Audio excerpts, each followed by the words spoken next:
4-H Dairy Show. We got quite a few here, so we're going to start out with the Pledge of Allegiance and the 4-H Pledge.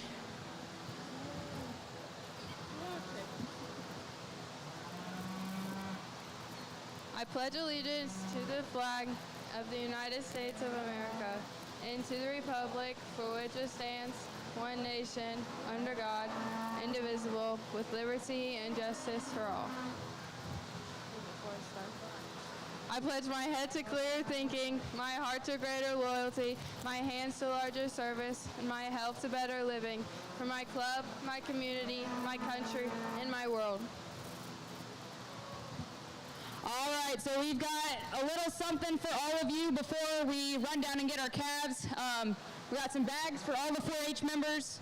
We have one 10-year member, and that is Ella Kuntz. And we have two first-year members. We have Glendon Cunnington and Evan Pike. So our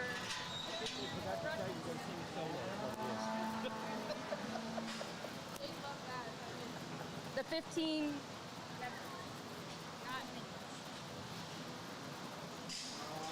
I'll go ahead and call them out. 10-year member first. Already. Dairy members are going to get a little bag with some goodies in it.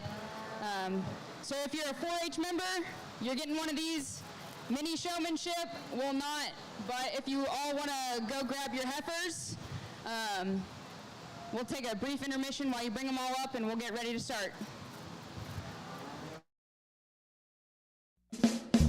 Halderman Real Estate and Farm Management brings over 90 years of experience and industry knowledge to you and your operation. Whether it's assisting you with selling your farm. Good morning, and thank you for the opportunity to be here in Decatur County. I was here a couple of years ago. My daughter judged here last year, and she loved being here too. My name is Rodney Klein. I have been involved with the dairy industry for 54 years. We currently show cattle all over the state of Indiana, and we show at Madison and Louisville and most of the national shows. We predominantly have Ayrshire cattle. Our Ayrshire cattle are considered some of the best pedigree cattle in the country. We have great milk production. We also show Jerseys, Guernseys, Shorthorns, Holsteins, and Brown Swiss. We do have them all now. One of our goals as my brothers and I was to have a whole herd of every breed, and so we enjoy doing that so we can run our kids crazy at all the fairs. They're all trying to get in different rings, which has been a sight. Probably not wise if you're married, but well, it's part of it. I'm also an educator. I've been a teacher and a boys basketball, varsity basketball coach for 36 years. I am an athletic director as well. I currently coach at Cambridge City Lincoln. I coached at Connersville High School for 10 years during the Matt Howard era, so I had a lot of fun down there with that and played Greensburg a lot. Maybe split 50-50. Maybe that was good, maybe that wasn't. My wife and I also raise a herd of boar goats. We have 56 nannies, and we raise those as well. We also raise crossbred sheep. We also raise my wife's favorite donkeys. Those are like our little babies. We have chickens just for the fun of it, so we don't have to buy eggs. And we farm a lot of ground. My brother currently does the milking. I have another brother, and I do work with the heifers and the show cattle and the field work. So it's a family operation. We've been very blessed in our lives that our father started in this. I've been very blessed to judge. Last year I judged at the Indiana State Fair, the 4-H Ayrshire and Guernsey show. Last year I judged 27 county fairs in Indiana and 7 in Ohio. This year I'm judging 17 county fairs in Indiana because my wife told me I had to back off some, and I'm doing 2 shows in Ohio, but extremely excited to put myself in the ring. Yesterday I judged 150 cattle at LaPorte, Indiana, and had a great day. Got home about 9 o'clock last night, so I'm looking forward to a super day here, and thank you for having me.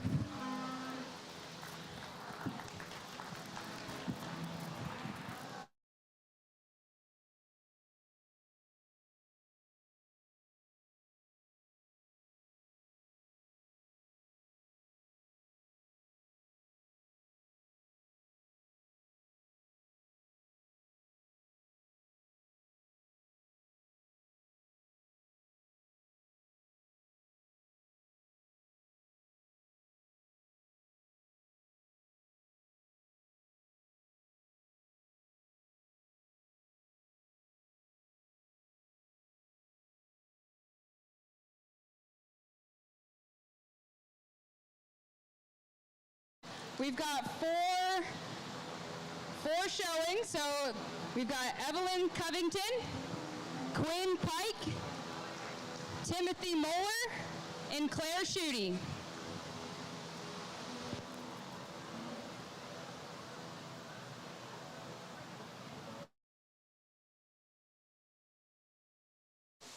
The 2024 Decatur County Dairy Show.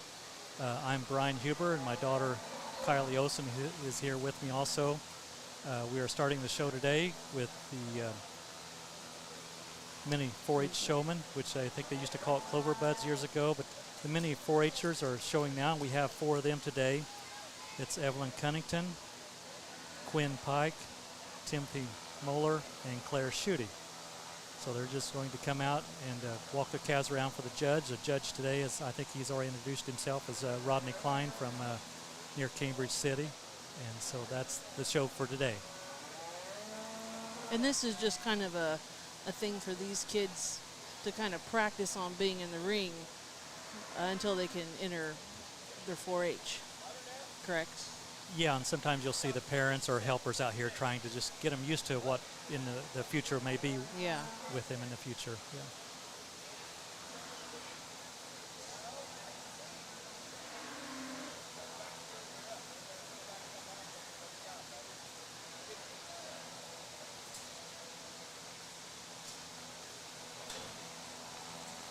And I think the breeds that are predominantly shown today are Jersey and Holstein, as far as what I kind of saw back there in the barn. Did you see anything or any other breeds? No, that's the only ones we have this year. We do have a one milking shorthorn in the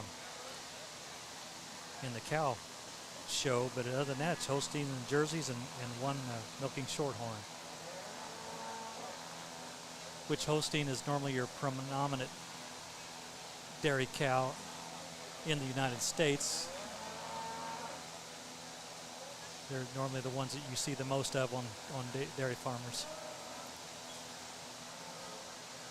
The judge will do some talking to them also and kind of help them out, so in the future that will help them down the road a little bit, kind of get them more used and more comfortable to showing.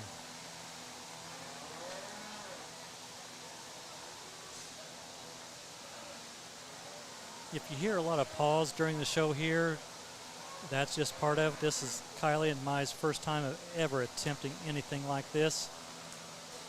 So we don't know how to fill airspace very well, but we'll just try to give you some information, but also not bore you either with it.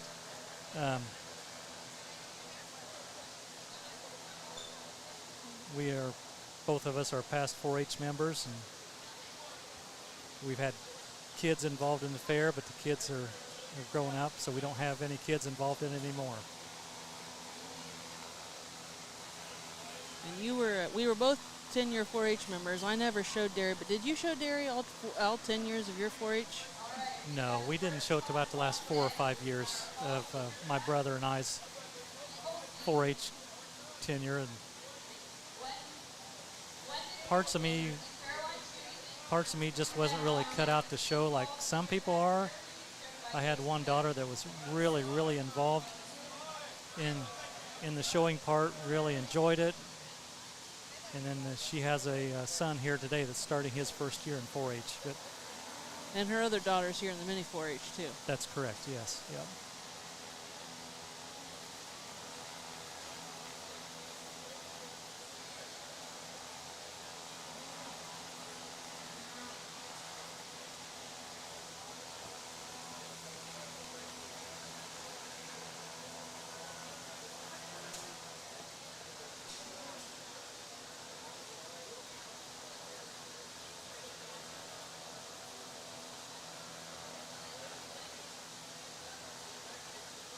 It's always important too when they're in here, even in the mini 4-H, to always, you got to keep an eye on your animal, but you also need to keep an eye on the judge. Because if you aren't paying attention to what the judge is saying, he might be telling you to bring it somewhere, and then you put it in the wrong place, and then you kind of missed everything up. Correct? That's correct. Yep. Yeah, they kind of want you to watch your animal to make sure it's in good enough shape, but you also want to be able to take instructions from the judge at times. And then as you see them lined up here, that's usually the judge will have them either line up that way or maybe a different area in the show ring at times also. Say your name and your calf's name, and you got to talk loud so everybody in the stands can hear it. Okay, you want your name and your calf's name. Ready? Talk loud. My name is TJ. My calf's name is Annie. That's awesome. Thank you. You spoke loudly, too. That's great. All right, give me your name and your calf's name and loud. My name is Evelyn, and my calf's name is Charlotte. All right. That's a beautiful name, Charlotte is. All right, give him best lungs here. Let's go. My name is Claire, and my cow's name is Nova. Is what again? Nova. Nova. Okay. And your name is? My name is Quinn, and my cow's name is Oreo. All right, give them all a round of applause. Big time out here. They got their calves under control. They're doing a great job. Part of being in mini 4-H, part of being in Pee-wee 4-H, and whatever you want to call it, is learning. And you guys look like you've learned from a lot of people. I asked this young lady right here, the most important question of the day was whether brother was nice to her. And she gave me the honest answer and said, sometimes. So we got to get that fixed for her. But other than that, it was great. But you guys did an outstanding job today. Keep working and getting better showing cows. Congratulations.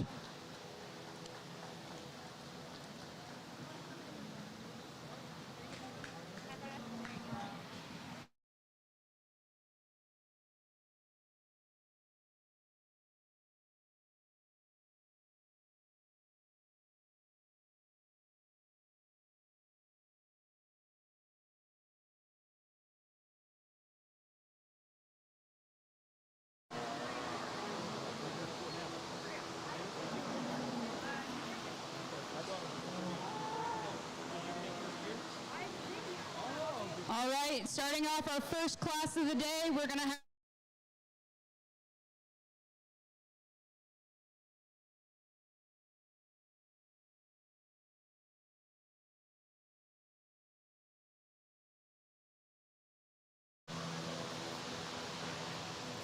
How's it going? Smile a little bit. Make sure you don't trip on your chain there and fall down. I want you to fall down. How old's your calf? As we're starting out the dairy show with the actual 4-H members, we need Casey Beto, we start Fall Senior the dairy show Jersey with calf. heifers.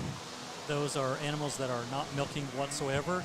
As we get farther into the class, there will be some of them that will be pregnant with a calf that will be getting close to calving, but these younger ones here are just what they call the heifers. These calves here are the fall senior calf, which is a calf born December, the 1st of December from last year until January of this year. Normally the classes break down into December, January and February, March, April, May, June, July, August, and September, October, November.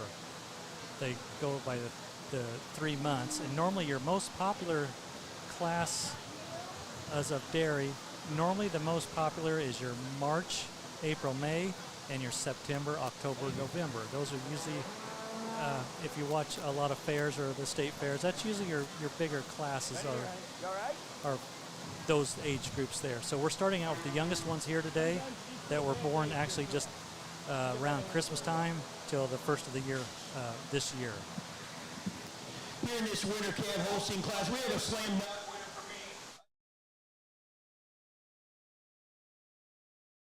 Run. She has that huge, humongous chest capacity, very, very daring. Maybe clean her up a little bit in those back legs as she walks, but a tremendous heifer and showing. This young man shows her extremely well, makes her look good. Take nothing away from your heifer in second, just not quite enough body for me in that heifer in second, not quite enough hardness on that top line for me. And like I said, it's really hard to see exactly where she's at because she's not handling very well for the young lady, but sometimes that just happens. Congratulations to both of you. The fall senior Holstein class goes to Glendon Cunnington. Listen to me. I just settled down for a minute.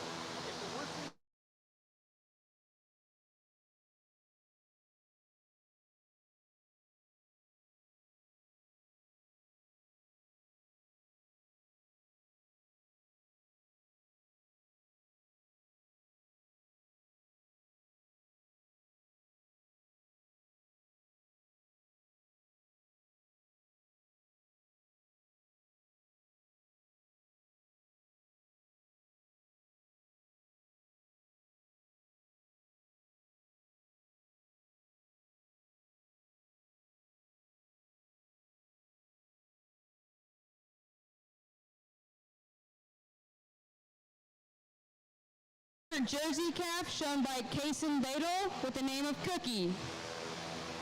On deck, we need senior Holstein calf Emma Nabi and Evan Pike.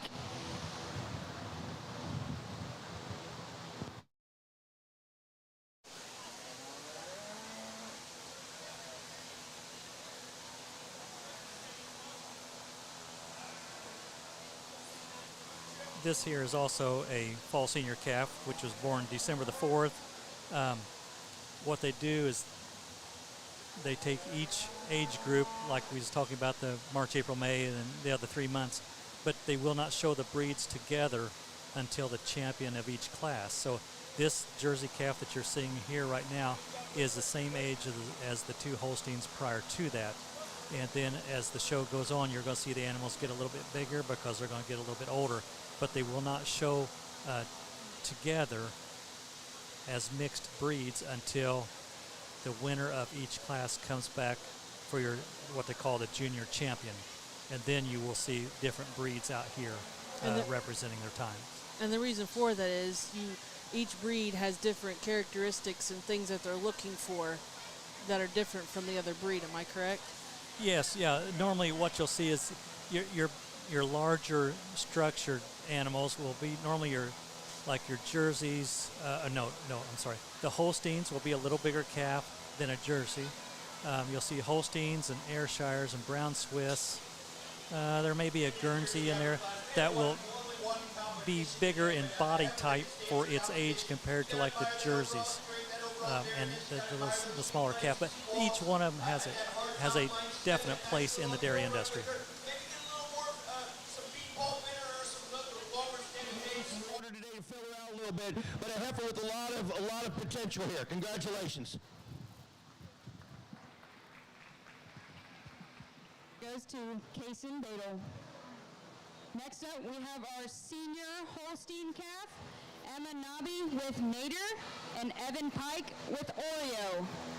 On deck, we need Chase Moeller's Jersey senior calf.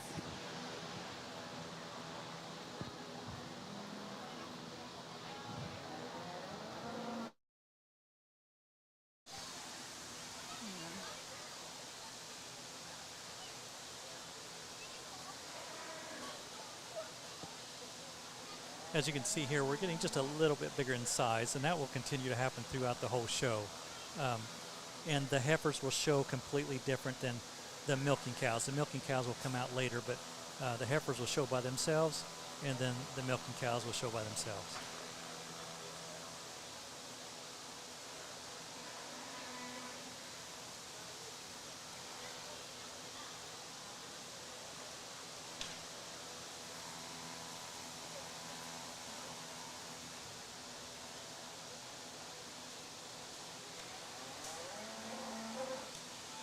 There's some things that when you're showing the animal a little bit, that can be different with different breeds, or not different breeds, but like steers or cattle can be different to dairy. Normally with a dairy heifer or cow, you always want to walk with yourself facing the animal. So you're walking backwards throughout the show ring, where I think steers, they walk forward. But with the dairy, they just want you to be able to be looking at that animal at all times and know how to set it up. When he wants you to stop, you need to set all 4 feet in a certain position. Now the heifers will be a different position than the milk cows, because with the milk cows, you're trying to show more of the udder or the reproductive part that they're milking. And so you'll set a heifer up a little bit different than you will a milk cow, because you're just trying to show the judge more of what that cow is actually doing for you. And you'll see that as the show progresses from here. And then there's sometimes the calves just don't want to move, and I've been there in my past also. And it really gets hot in the ring when the animals don't cooperate for you. But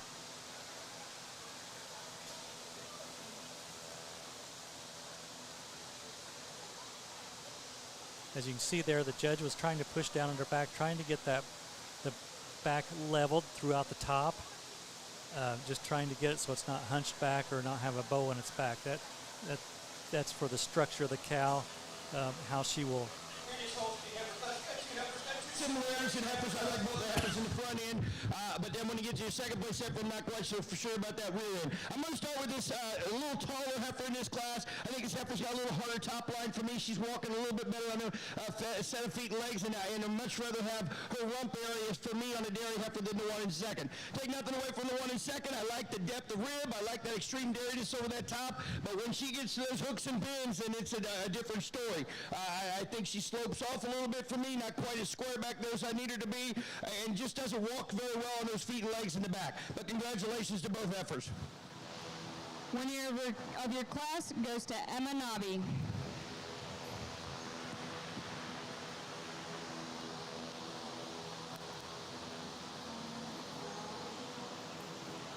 Next up, we have our senior Jersey calf, Chase Moeller, showing Annie.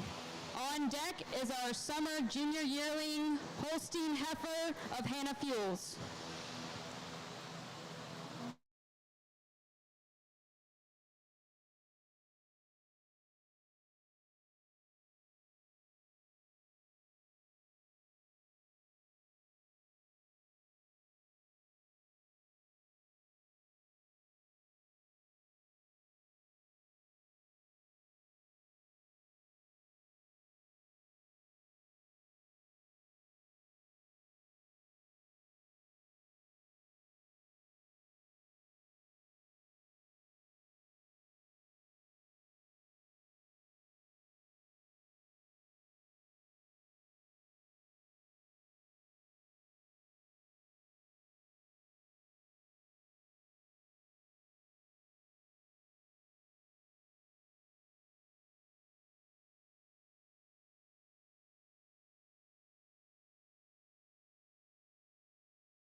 Jersey class. We only have one jersey. You got to admire this jersey's dairiness. You got to admire this jersey's open rib.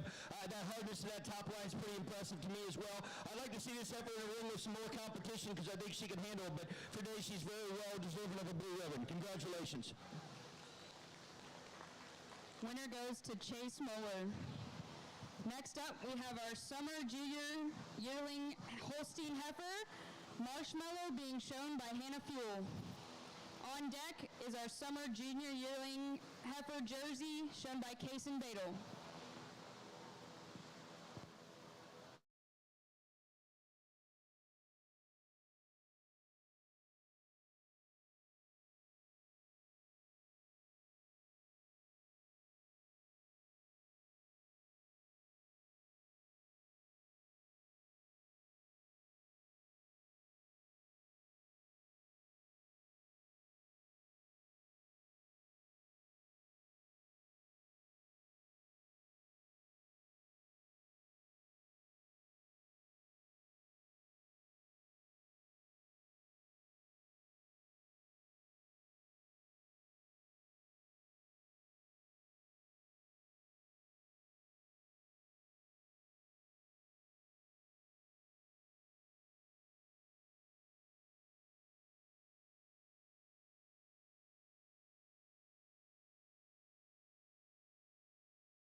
here we are with one individual in this Holstein class, a really nice Holstein heifer, a nice growthy heifer for a July heifer, a good solid dairy heifer through those shoulders. She walks on a correct set of feet and legs. She's got a pretty good size hard top line. I was talking to the young lady a little bit how to fix that to make that blend in a little bit better for her. But a heifer can definitely stand some competition. Congratulations. Winner of the class goes to Hannah Fuel. Next up, we have the Summer Junior Yearling Jersey Heifer, Rhonda, shown by Kason Badel.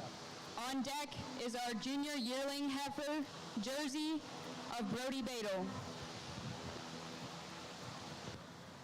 Just one? The good thing about that is I've had 100%.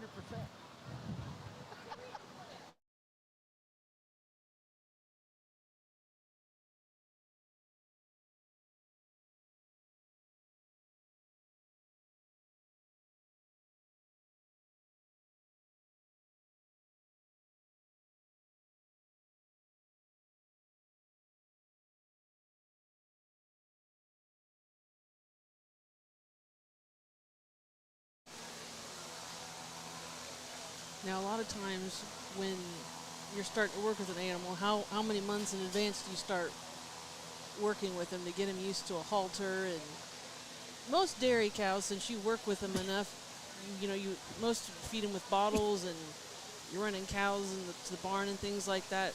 They're not as spooked. But how many months do you take to train and halter train them and all that?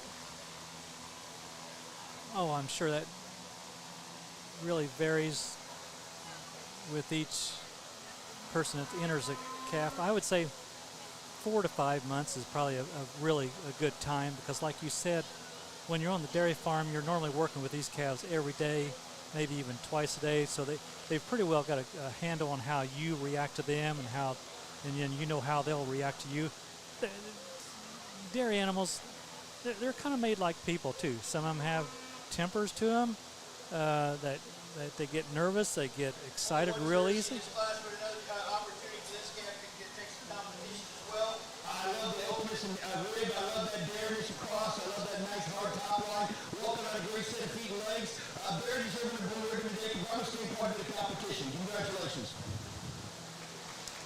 Winner of the class goes to Kason Badel. Next up, we have our Jersey Junior Yearling Heifer, Paula, shown by Brody Badel.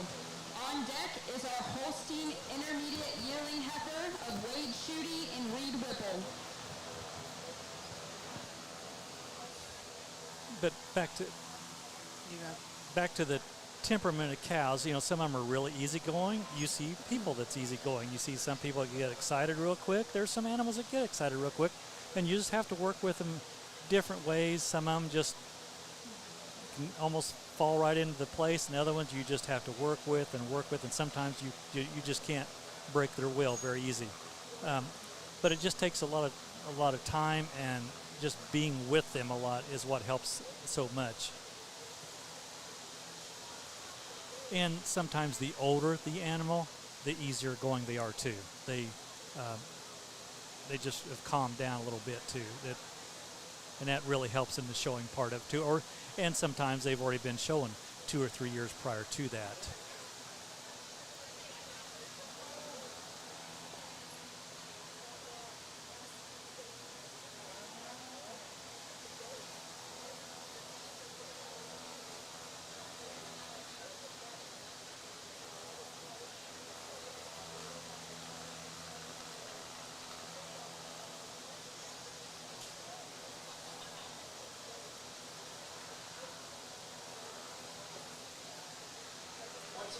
Jersey class, we only have one exhibitor. Like I said, it'll be nice to get all these guys back in here for champion, because they're all similar type of breed character, all similar type of that nice uphill run. You can stop right there. That uphill run, that tremendous body capacity. This heifer's got a lot of room. She's a short age heifer, born in May. A growthy heifer for a May heifer. A heifer that can stand some competition. I really like the smoothness of that heifer as she moves across the ring. I love that hardness of top, and I like those feet and legs. Congratulations. Winner of the class goes to Brody Badel. Next up, we have our Holstein Intermediate Yearling Heifer, Nova, shown by Wade Schutte and Dolly, shown by Reed Whipple. On deck, we have our Holstein Senior Yearling Heifer class of Oliver Hamilton and Emma Nobby. As you'll hear the judge comment during the day, maybe not with every calf, but he stresses a lot about feet and legs and the level top line. The level top line just holds that body together. Feet and leg are so important to any animal. If you've got an animal that's weak on its feet or hurts on its feet, they're just not going to be as productive. They're not going to stand at the feed bunk as long. They're not going to, walk around as much. And it kind of relates to people too. You get people with bad feet, bad hips, bad knees, and you just don't see the movement out of them. And so a lot of stress has been put on the dairy industry the last many, many years is to get good feet and legs underneath of them. Then you can start breeding into those animals some other characteristics that either the animal doesn't have or that you're wanting to improve on. And as you see here now, we're starting to get into some pretty large classes here. And here we're seeing a December 2nd calf to January 19th calf. So you're about 6 weeks of age difference. You're seeing a lot. It's a little harder sometimes to judge when you got two sizes this way. The older calf sometimes will show you a little bit more, or the larger animal will show you a little bit more, but you won't see this happen too much. But it's just the way the growth ability is. There again, we're going to relate to people sometimes. You can have 4 kids in one family, and you've got some that's a little stockier than the other kids in the family. That's kind of how you can do with the livestock also. But that does not take away from the way the smaller animals are built. They can be put together so well, have such good traits, and the spring of ribs, the level over the top, the feet and legs, that can actually be a plus.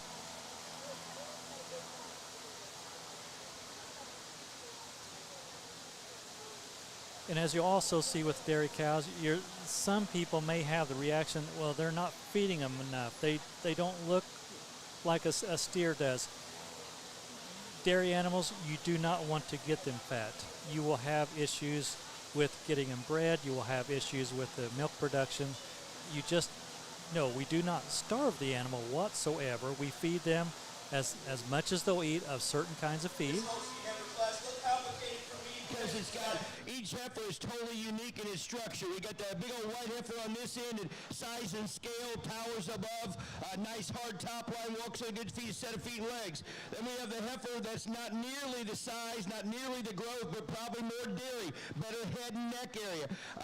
I'm going to fault the first place heifer here with that thick neck. She probably needs to take a few grocery breaks and get on some bad hay or straw to slim her down a little bit to make her more show ready. But other than that, she's a pretty complete heifer. She's pretty solid on that top line. I love that strength and that growth of that rib cage. I think I'd give her some more beet pulp and some water and get that to spread out a little bit more for her if she's going to go any farther in the show ring. But today I think that's enough strength to put her over the heifer in second. Heifer in second, you got to admire the dairiness of that heifer in second. You got to admire those feet and legs. But when it comes down to the age that heifer is, the growth of that heifer is not quite where it should be. Maybe a little bit more capacity. I mean, this is a heifer that should be getting bred here pretty soon, and she's not quite where she needs to be for that too. But a tough class for me, but you're going to go with the white one for your first place and this one for second. Congratulations.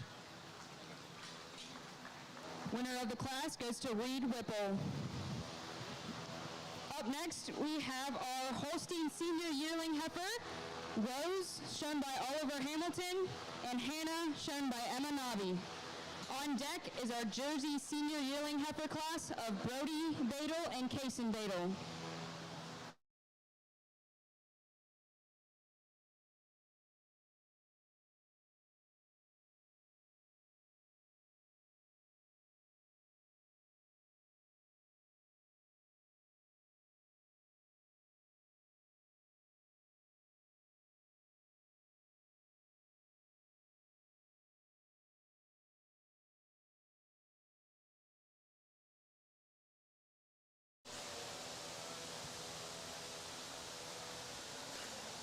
But as we was talking about, the animals in the dairy project they just don't carry as much fat on them. That's just the characteristics of dairy. Sometimes you want to see a little bit of rib showing there because we don't want to carry excess fat through them. where your steers and your beef projects, they're made more for the meat industry, where the dairy is made for more of the dairy industry. The dairy industry in the state of Indiana has changed drastically. Even in Decatur County, some of you have probably listened, 30 or 40 years ago, the amount of dairy farms, and I think we're in Decatur County, we're down to 2 dairy farms now. That's represented. It's just been a thing that's changed, and that's the reason you're seeing less dairy cows, not only in Decatur County but in the state and in the United States also. Just the smaller herds and the older families may not have people coming in to take over the dairy, so dairy is milking cows is taking care of a family dairy farm is really takes a lot of commitment. It's every morning, every night, and if you're milking 3 times a day, that's even more stressful.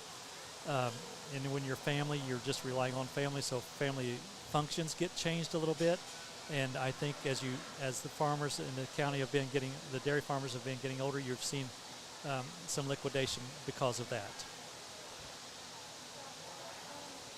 There are different things, though, that are coming in that probably weren't. I think we have an easy winner in this class for me. That calf comes in the ring. She demands your attention. She's got that absolute gorgeous uphill run as she goes. Tremendous feet and legs. I love the hardness of that top, and I love that spring of rib. I'm going to give her a huge advantage in that tail setting over that second. That second place heifer just doesn't do very well for me in that tail setting. Also not quite as dairy over those shoulders as that heifer in first. But 2 really, really nice heifers that can stand some competition. Congratulations. Winner of the class goes to Oliver Hamilton.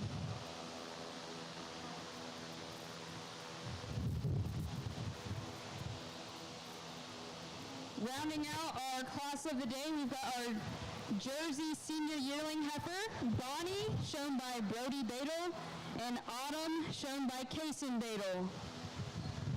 On deck, we're going to be showing for our Holstein overall junior champion, the Holstein Fall Senior Calf of Glendon, Emma Nobby's Holstein Senior Calf, Hannah Fuel's Holstein Summer Junior Yearling Heifer, Reed Whipple's Holstein Intermediate Yearling Heifer, and Oliver Hamilton's Holstein Senior Yearling Heifer.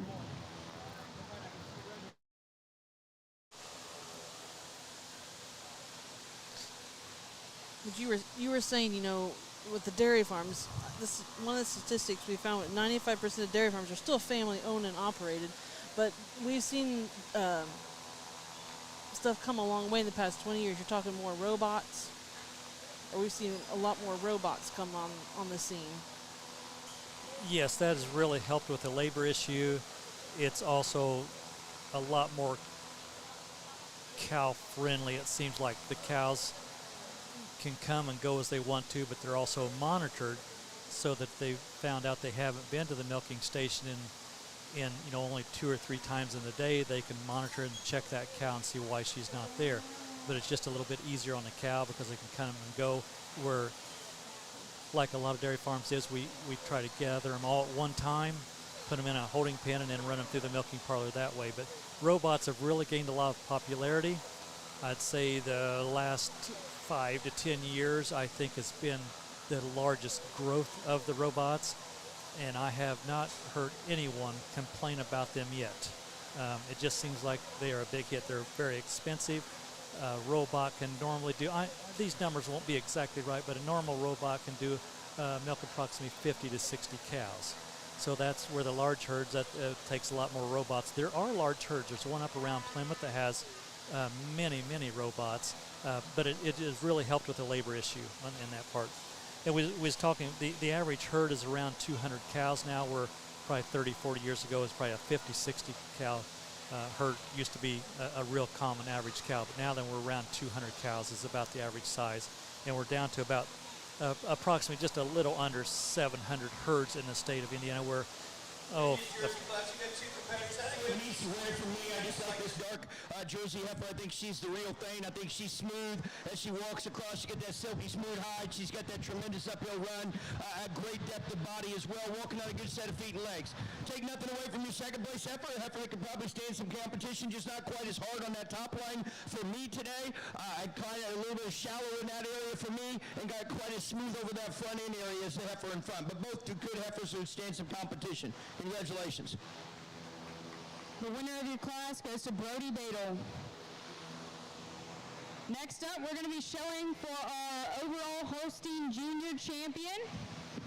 First in the ring is going to be Glendon Cunnington's Holstein Fall Senior Calf, Emma Nobby's Senior Holstein Calf, Hannah Fuel's Holstein Summer Junior Yearling Heifer, Reed Whipple's Holstein Intermediate Yearling Heifer, and Oliver Hamilton's Holstein Senior Yearling Heifer. On deck, we have the Jersey Junior Champion, Kason Badel's Fall Senior Calf, Chase Moeller's Senior Calf, Kason Badel's Summer Junior Yearling Heifer, Brody Badel's Junior Yearling Heifer, and Brody Badel's Senior Yearling Heifer.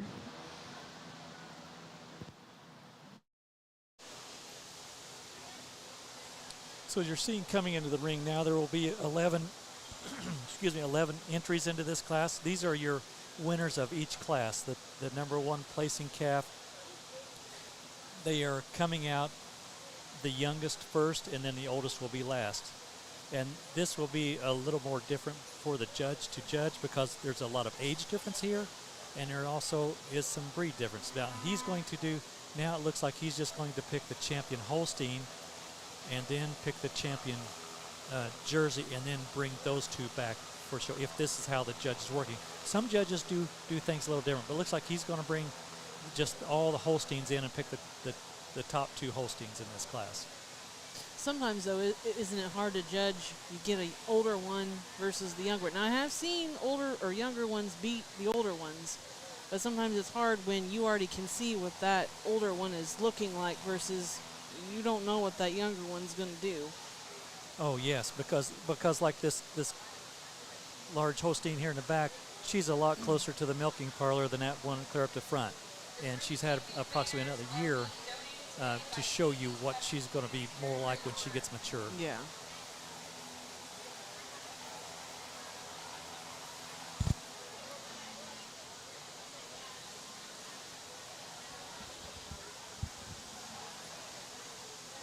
But that also comes too with knowing how to, like you said, is important, knowing how to set that animal up and show off her good features that she has to compete with the other ones. The one, I don't know how the camera is exactly set up, but the one that's in front of us now, that heifer is set up proper with the forward feet like that. Sometimes with the cows, you kind of want to place one leg and a little bit to show you the fore udder and the rear udder, but that's coming up at a different class. But so that's the reason they set them up a little different.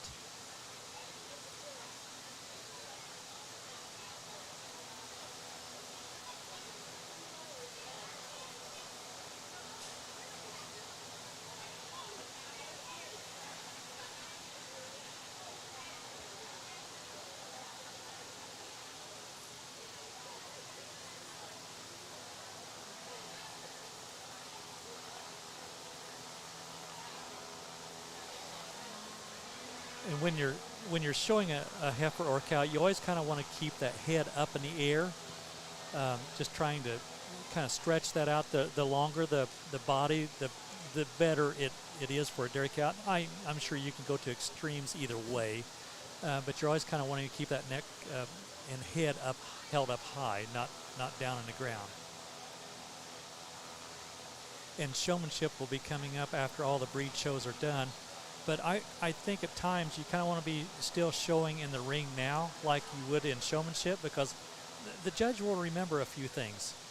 When he talks to you, how you respond to him, and that may carry over into the showmanship part, and yet some judges may not have let any of that carry over into the showmanship at all. Every judge is different. Everyone's going to look at these heifers a different way than I do, or my daughter does, or you would.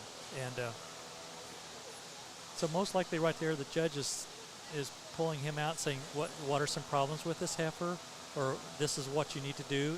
Since you're a first-year 4-H member, next year you may want to try, see, holding that head up a little bit more like he motioned there. And so there are just some things that the young 4-Hers can, if you got a judge that really works with you, he can make it fun for you and make a good learning experience too for the future. As we was talking about the 600, almost 700 herds, I would say 5 to 10 years ago, we was probably in that 1,300 range, over 1,000 herds in the state, and that has all changed because of that. But just a lot of older people have decided that they're getting tired and don't feel as good, and it's time to move on with life.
To me, it looks like the judge here has picked out two that he's really concentrating on.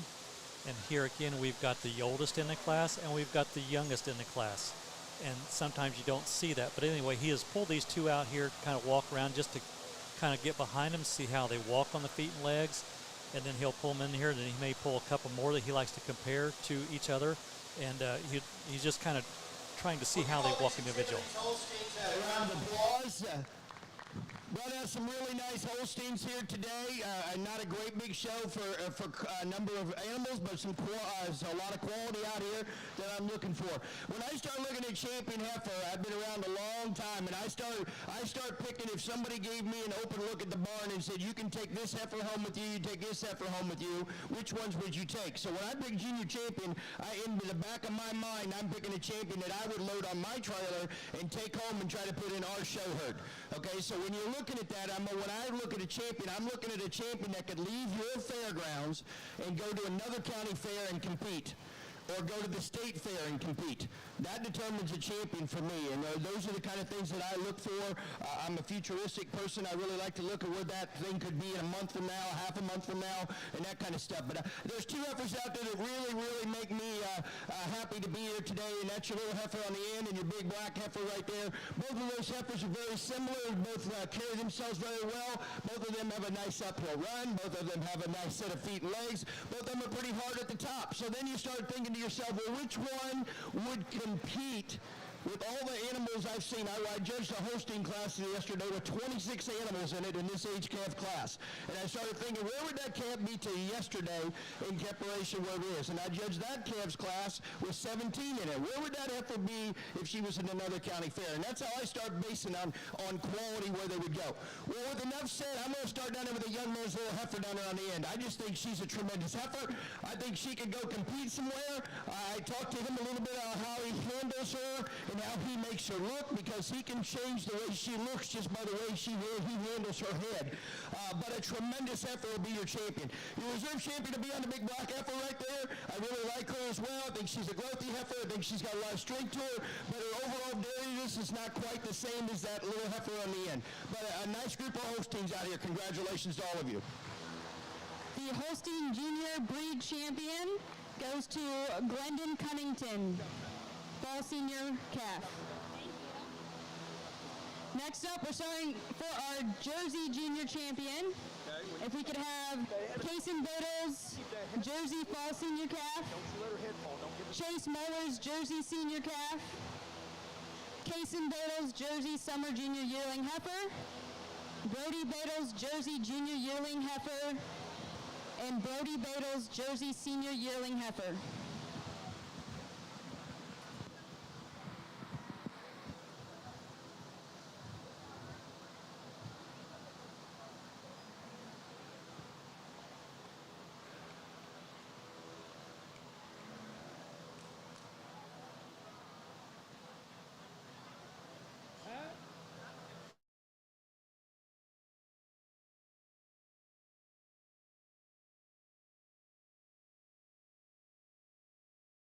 Selection, service, and the latest in technology is what you'll find at Fraley Implement, your Massey Ferguson dealer in Rushville. For the latest in tillage technology, check out the Terramax from Great Plains. Krone leads the way in new innovations in hay and forage, and Fraley's carry time-tested Gale skid and track loaders as well. Their service department comes to the field or can repair it in shop, and the parts department stands by to keep your operation rolling. Fraley Implement on US 52 in Rushville. Go to FraleyImplement.com for more.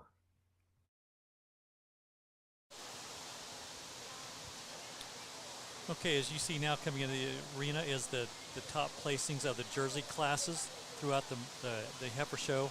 So he will pick out a champion junior heifer here in the Jersey department, and then they will bring the Holstein back in, and then also the Jersey back in for your overall supreme champion in the junior class.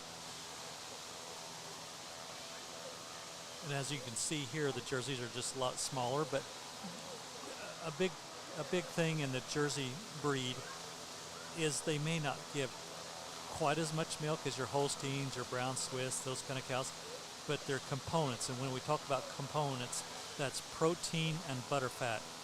They are very well known for producing a lot more butterfat. Butterfat is basically what you call cream, and then the protein in the milk. Those are two large components that the jerseys contribute to the dairy industry and to the fluid sales.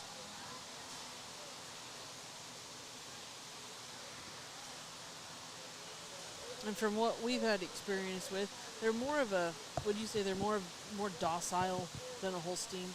It seemed like we had primarily Holsteins on our farm, but we had a few jerseys, and can't ever really recall having one that was just high-strung or always anxious or antsy. They just kind of seemed like they were easy-going, go with the flow.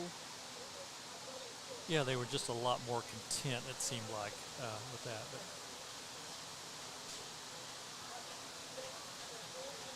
But probably your Holstein, as far as number of cows in the United States, Holsteins is probably one, and I would think jerseys could be number two. Yeah. And then, of course, you have Ayrshire, Guernsey, milking Shorthorn, and Brown Swiss on top of that. But as the judge was saying a little bit ago, that they show at the state fair, which is at the Indiana State Fair, but they also go to, he said, Madison. That's in Madison, Wisconsin. And normally it's about the first week of October. Sometimes it may be the last few days of September, but normally the first week of October they have what they call the World Dairy Expo. And that's the premier show where the dairy industry gets together for about 5 days at Madison at the Alliant Energy Center there. And I think there's usually well over I better not say how many cows. There is a lot of cows from across the United States and even Canada that show there, and that's always the premier show. And that's where a lot of dairy farmers go for looking at cattle, but they also have trade shows and seminars and that type of thing. But that's usually, if you're a dairy farm, that's usually where you want to get a vacation in once in a while if you can get away from the farm for that. But that's always been a highlight of our year at times. But that's where he was talking about the state fair. Some do go to Kentucky State Fair and show down there at Louisville, but the state fair, which is coming up here in 3 or 4 weeks, I think, is where the dairy show there. Some nice jerseys here today as well. The easy one for me was the junior champion. The hard one is for me reserve. The easy one for me is the big old yearling over here. She's going to be your junior champion. I love her smoothness. I love her correctness. I love that hardness at the top. Love the fact that she's bred and going to have a calf here pretty soon. I love that stretch that she's got through that head and neck area, and she walks on a tremendous set of feet and legs. She's one of those that's an easy winner for me, so congratulations, young man there. It comes down a little bit more nitpicky for me for reserve. I came down to 2 more animals in my head. I came down to this dark jersey right here and the little jersey on the end. The young lady on the end makes this little jersey look fantastic, and she does a really good job of actually tricking me into that, making that heifer look a little bit better than she probably is. But for today, I'm going to go ahead and go with this black heifer right here for your reserve. I really like the stretch of her through that dairy region of the neck. I like the shoulders. I like that uphill run. I like that depth of rib. But a real nice quality bunch of Jersey animals out here today. Congratulations. Your Jersey Junior champion goes to Brody Badel's Bonnie Jersey Senior Yearling Heifer. If you want to keep yours out here, we're going to bring in Glendon's Fall Senior Holstein Calf Charlotte for an overall junior champion.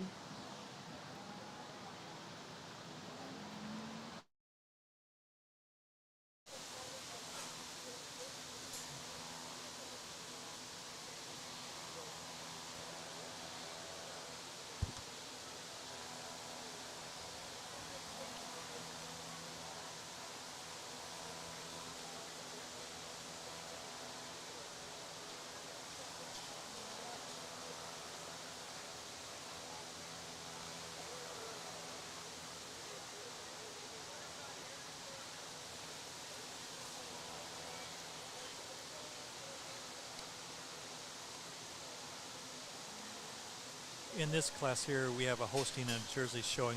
The Holstein was born roughly December of 23, and then the Jersey was born September of 22. So you've got over a year's age difference. And if you look at this Jersey, she's already starting to show you a little bit of the udder system, the mammary system there. So that will probably be, that's usually a judge is looking more at the older one because she's starting to show you what she's got now, where the younger one, as we talked a little bit before, age just shows you a little bit more what's there. Once again, it's going to come down for me for that heifer that I think can go compete at another fair and do a really good job in her age class and her breed and represent her breed wherever she goes and do a great job. I'm going to go with this little black calf, a Holstein. I just really, really admire this Holstein calf. I think she's got everything it takes to be a fantastic animal. I think that we get her, if you take her home and put her on some beet pulp every day and put her on some long, stemmy, grassy hay that really stretches that rib cage out, I think you got a monster in the making. I just think this heifer's got all it takes to be very, very good. Take nothing away from the Jersey. I really think that's a very nice Jersey heifer. I think that she could go out of here and compete in some places, but I'm not for sure she could go out of here and win another place like that in my mind. But I think this Holstein's good enough to go do that. I think the young man did something that, we want to see when we're judges, and that's when I gave him advice, he used it. And he did a really good job of making his heifer look good. And I'm really worried about showmanship because I've seen a lot of good showers out here today. So congratulations to both of you. Your overall junior champion goes to Glendon Cunnington with his Holstein Fall Senior Calf Charlotte. Reserve Grand Junior goes to Brody Badel, Jersey Senior Yearling Heifer Bonnie.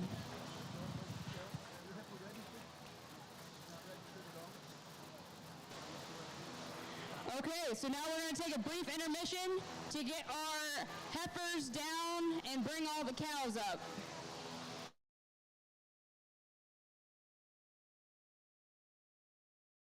Gemstone Feed is your local grain elevator, and we are currently purchasing corn for feed.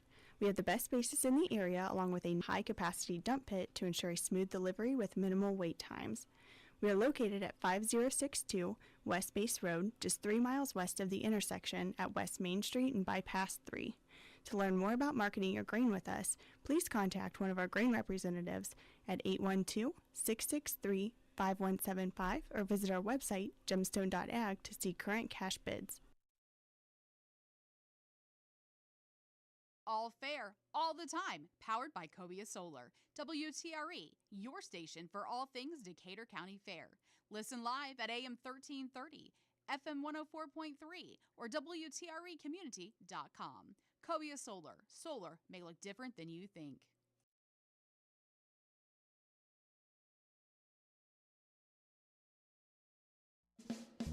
Halderman Real Estate and Farm Management brings over 90 years of experience and industry knowledge to you and your operation. Whether it's assisting you with selling your farm or providing you with farm management solutions, serving our clients remain our priority. Whether it's equipment, agricultural real estate, recreational real estate, or even that rural residential housing, Halderman can help. Contact us today at halderman.com.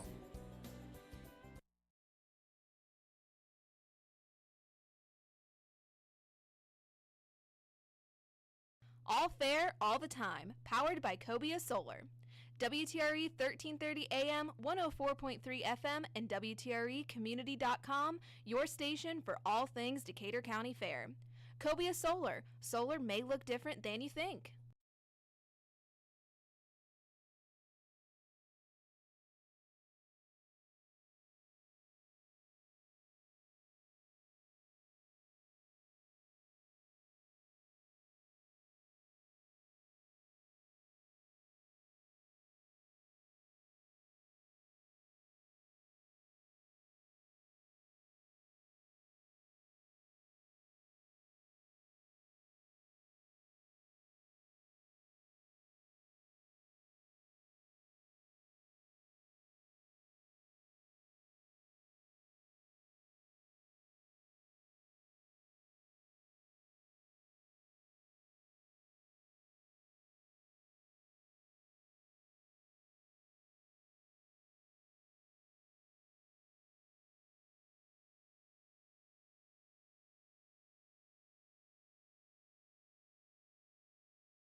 class here with our Holstein Junior 2-year-old cows. First one is Flower, Hannah Fuel. Next one is Susie by Hannah Fuel. Hannah's Luna. Her next one, Elsa. And then Ella Kuntz with DJ. On deck, we'll have our Jersey Junior 2-year-old cow by Case and Badel.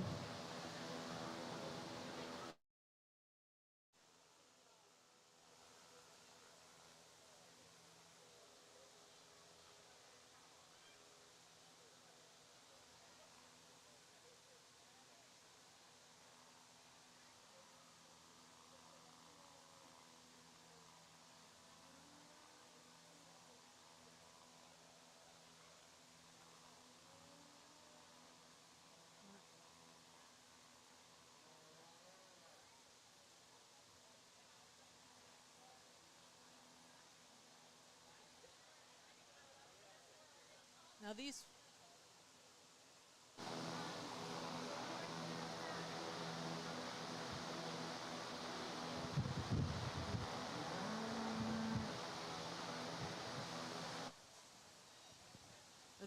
first four that are coming in are from Hannah Fuel, but she has other people that are showing them for her.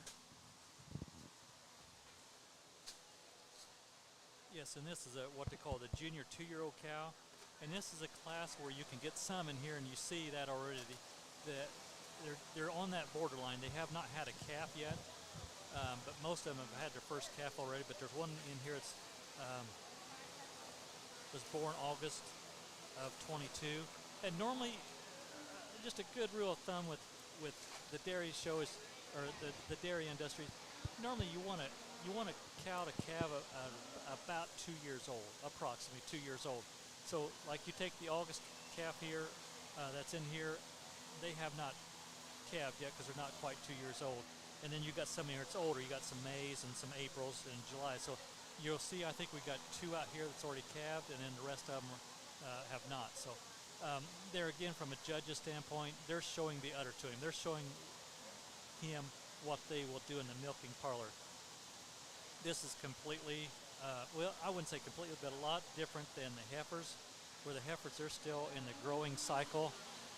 Normally the cows, after they have the first calf, they're not going to get just a whole lot bigger over the next year or two, and they go into a completely different phase of life where they're starting to milk every day. They're starting to go through a parlor 2 to 3 times a day. They're carrying a calf, or they're just working a lot harder, even on hot days or cold days. They're just working hard every day. A normal cow will eat of what we call about 100 pounds of feed a day, and that's wet. That's your corn silages, your haylage, and maybe even some wet gluten that's got a lot of moisture to it. But if you take all that and dry it down to dry matter, that's about 50 pounds of dry matter a cow will eat a day, and they'll drink about 50 gallons of water. And the average cow, there's some below it, there's some above it, but normally about 6 to 8 gallons of milk a day is what they'll produce for you. There's 3 things you want to. Here it is, Holstein cow class. We've got a cattle in this ring, all different varieties. We got the 3 heifers down here that have not had calves yet, and really going to have a hard time competing in a 2-year-old cow class without a calf. But solid heifers that got some capacity to them. I know they're bred, and they're going to drop down udders, and then next year they'll come back and have solid udders. But we're going to stay with the 2 cows that have the freshness in them. We're going to start with the cow that has definitely the best udder in the class. She's got that poof in that rear end. She's got that nice and high wide rear end. She's very dairy across the top. She blends in well with that 4 udder.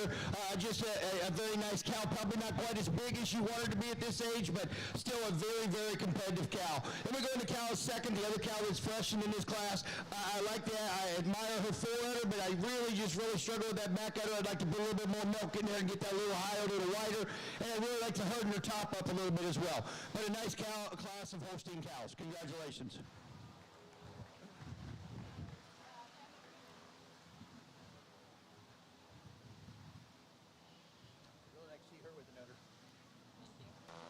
Winner of that class was Flower, one of Hannah Fuel's in that class. Our next class is going to be our junior 2-year-old Jersey class. Case and Beta will be showing Penelope.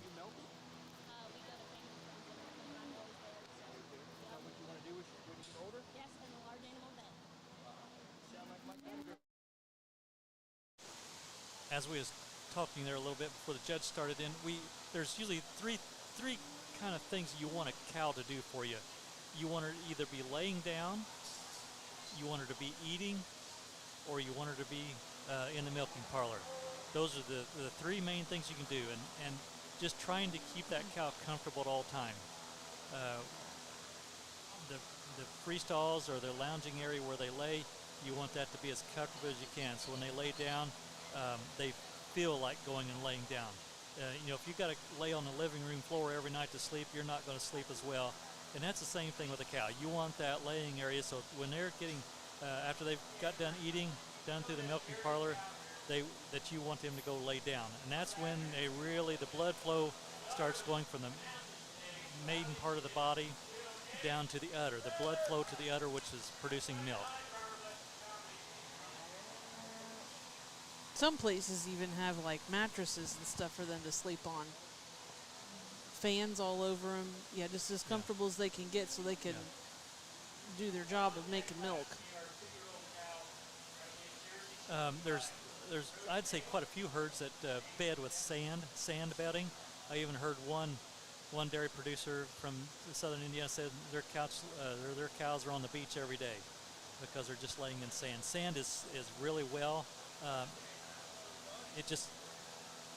pathogens cannot grow in sand like it can sawdust or straw. Jersey cow class, really one cow, she's not really one to move so far, so I'm not going to make the young man try to get her around the ring and pull his guts out here, but you got to admire this cow's udder. She's got a nice forudder, she's got a nice rear udder, nice and high and wide, good hard top line, tremendous dairy cow, looks like she does her job at home, and puts milk in the tank. Congratulations.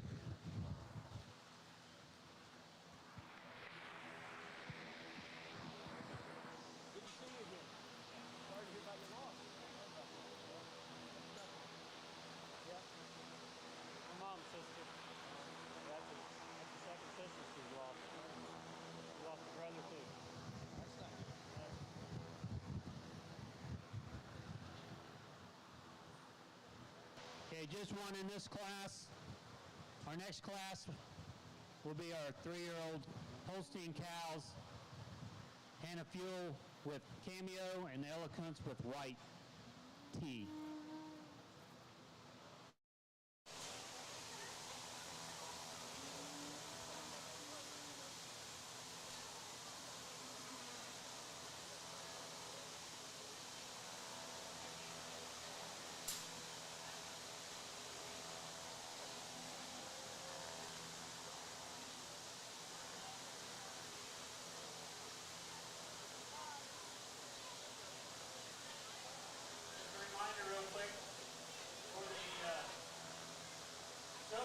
Contest at the end of all this, the old timers, what they call it. We're really relying on participants over here. We have 12 signed up right now. Past years, you've been here, you know, we fill this ring up twice. So let's get some people signed up. Goes to help the junior leaders. In the junior cow class, we only have a Jersey cow class. We only have one cow, but a very admirable cow. You got to admire that with that rear udder. You got to admire that seam there, that ligatory attachment, and then straight uphill run. Nice rib cow. Maybe get a little fuller today, but I know it's hard to get them to drink water when they leave the farm. But a cow can stand some competition. Congratulations.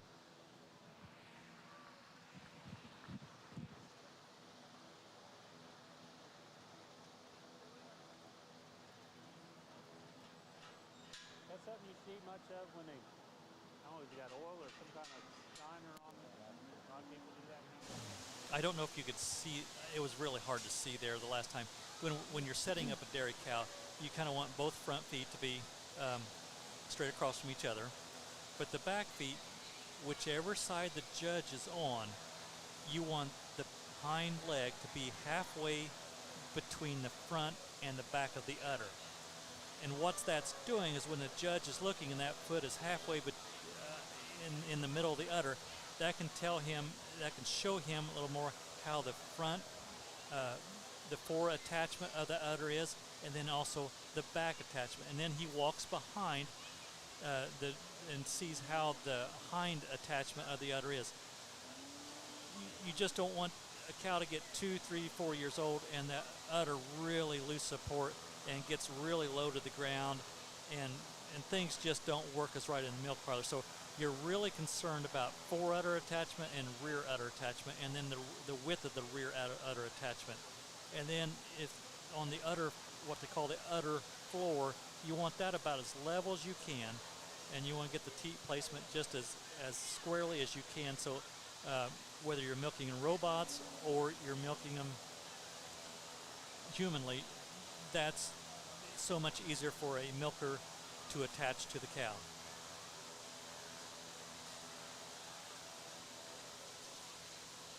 In a perfect world with a cow, if everything was perfect, if you can get them to calve about approximately, give or take, approximately every 13 months, that way you can milk her, and then 2 months before they have the calf, you do what you call, you turn them dry, which means you do not milk them, and you feed them a completely different diet.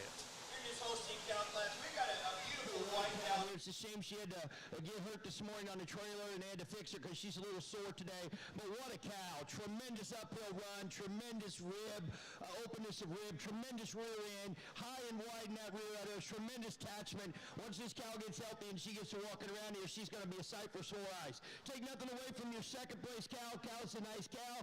Just really, really carrying a lot of extra condition for me right now for having a calf in March. But a cow that probably needs a little bit more fill in her udder as well, but a tremendous and put together cow. A cow that's very hard on that top. He's got that nice uphill run. But two really quality cows in here today. Congratulations. Thank you. Sorry about that. Winner of that class was Ella Kunz with Whitey. Our next class will be our 3-year-old Jersey cow class. Brody Bader will be showing Bailey.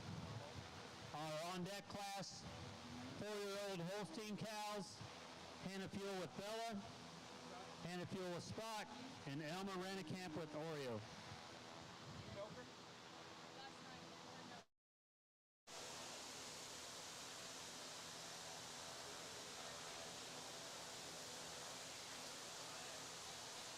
So as we was talking about the dry cow, you want to put them on a completely different feed program to where you feed high fiber diet to get the stomach area.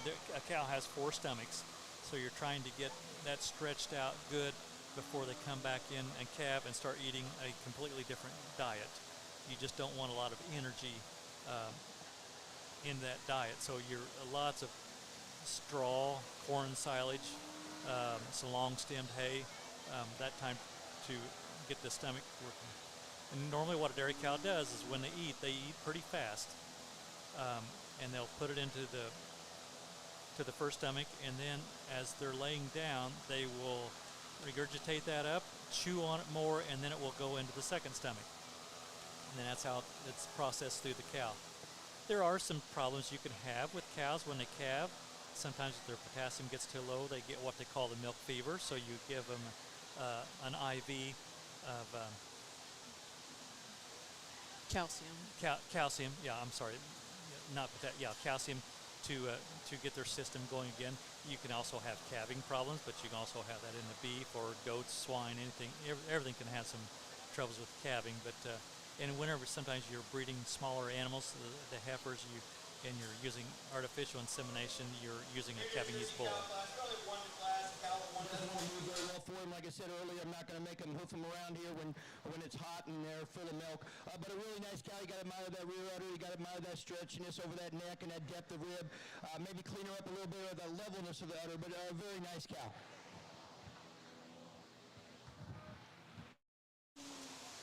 Well, one of those things you said about chewing their cud too, that's a sign too. You can tell if they're content, if they're sick. If you go around and you see that they're not doing that, then you wonder how much are they eating. And that's another thing with the technology that has come on dairy farms is when they have these, what would you call them, necklaces, tags, leg bands, that can monitor the activity of the cow. It can also monitor how much they are eating. where you can just basically go over to your computer, pull up a spreadsheet or however it is, and say these cows need to be watched, they need to be brought in, they need to be given something, and kind of catch problems before they become something bigger. Yeah, because sometimes I think the ankle monitors, the necklaces or whatever, it can also kind of monitor how many steps they take a day, and they can get their average for their farm and how many the average steps for a normal cow is.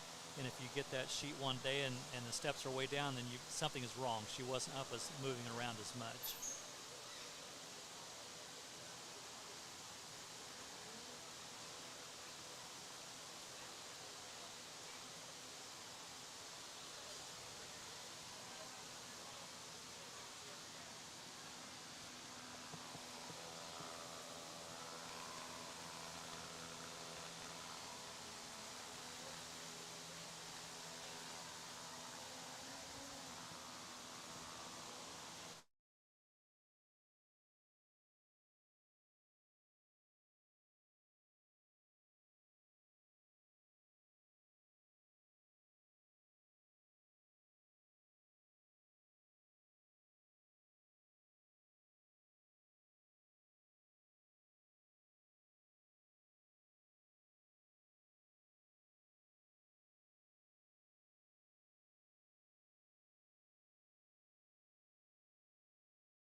Cow class, we got 3 cows that are way worlds away from each other right now.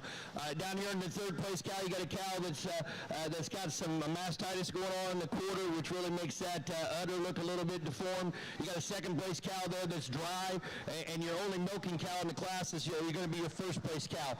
First place cow, you give it advantage in size and dairiness and scale. Really admire that.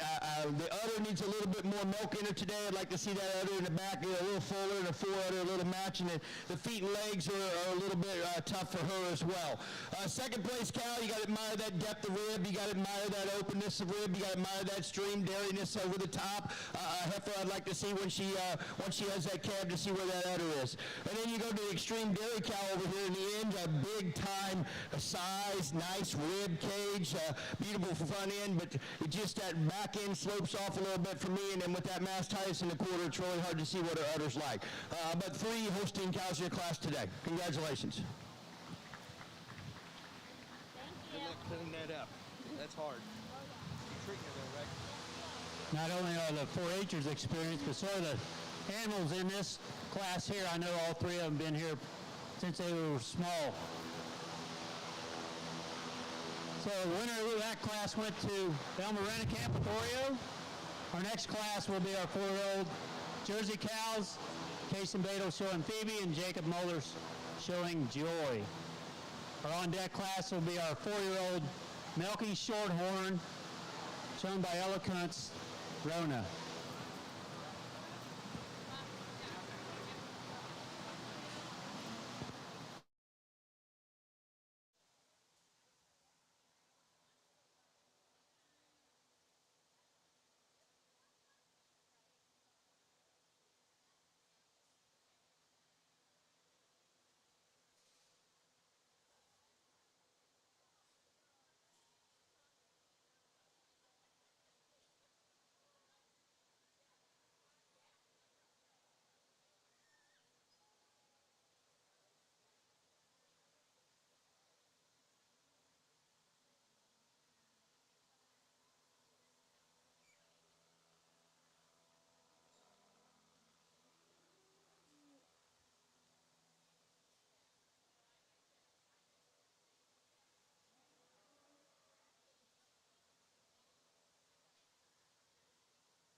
That's another thing that's come a long, long way too over the years is genetics. Definitely the best udder in the class. That high, wide rear udder, that beautiful blended in fore udder, a tremendous depth of rib, tremendous dariness, and a hard top line. Callan's second just udder not right where it needs to be today. It needs a little bit more milk in it. Struggle a little bit with those ligaments. Need to make sure we have a bigger, fuller back end in that rear udder. And like I said, just not enough body, not enough dariness, not enough straightness over that top line to go ahead with the Callan first. Congratulations to both of you.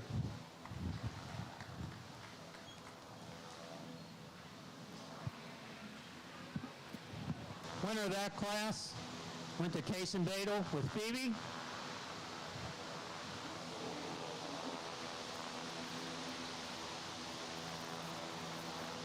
Got a couple of my kids helping out in the ring today.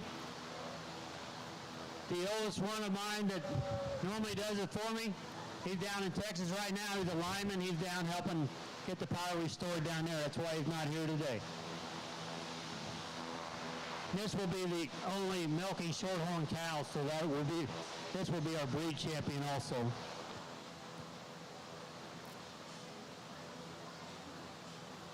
Give you the crazy ones, huh?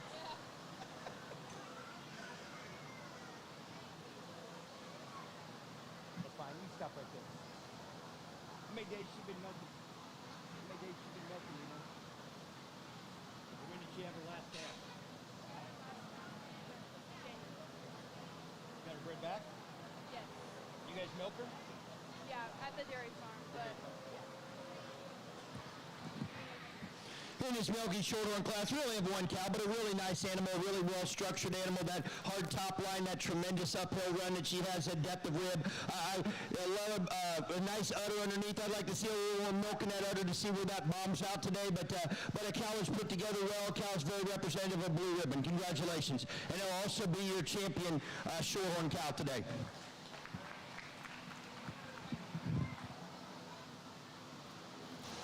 Thank you, Ellen. We have 2 cow classes remaining.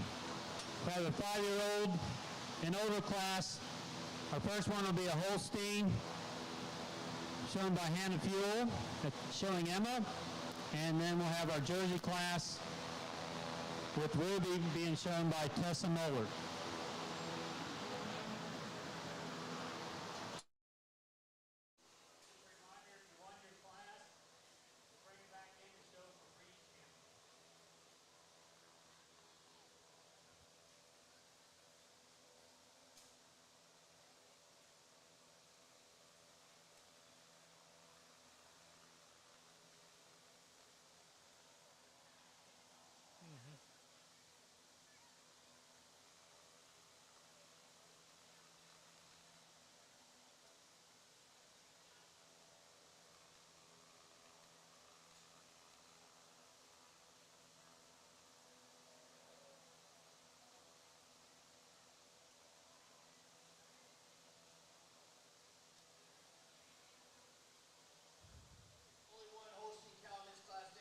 This cow's uphill run. You got to admire that cow's depth of rib.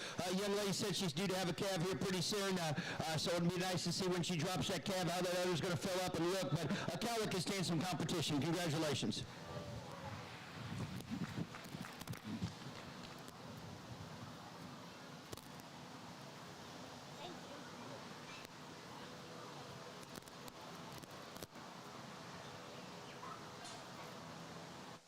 I think this is the oldest cow here today. It looks like just a little over 6 years old.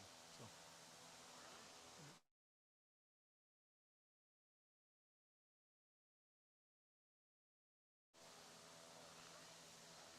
No, but what I was saying with genetics too, used to be, and I can't even give you years, but you just turn a bull out with them, and now we've kind of progressed to what you call AI, artificial insemination, where you can kind of pick and choose different types of traits and things, calving ease and things like that you want future cows to look like. And they've even gotten so far as where you can do embryo transfers, where you take a cow that you may not necessarily.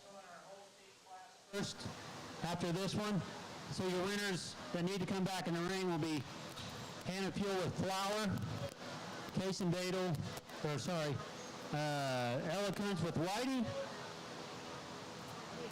Elmer Rannicamp with Oreo. And Hannah Fuel with Emma. Go back and pull her up. Nobody else can do that.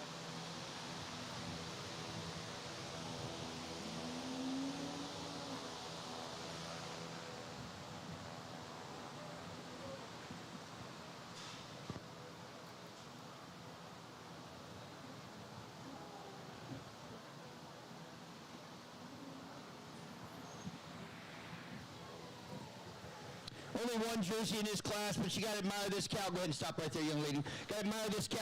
She got that stretchy, nice dairy neck. She's got that tremendous depth of rib. She's had 3 calves. She's got that strength in her udder. You got to admire that rear udder as she walks around the ring and that good level 4 that she has. Walking on a great set of feet, legs. Cow in some competition. Congratulations.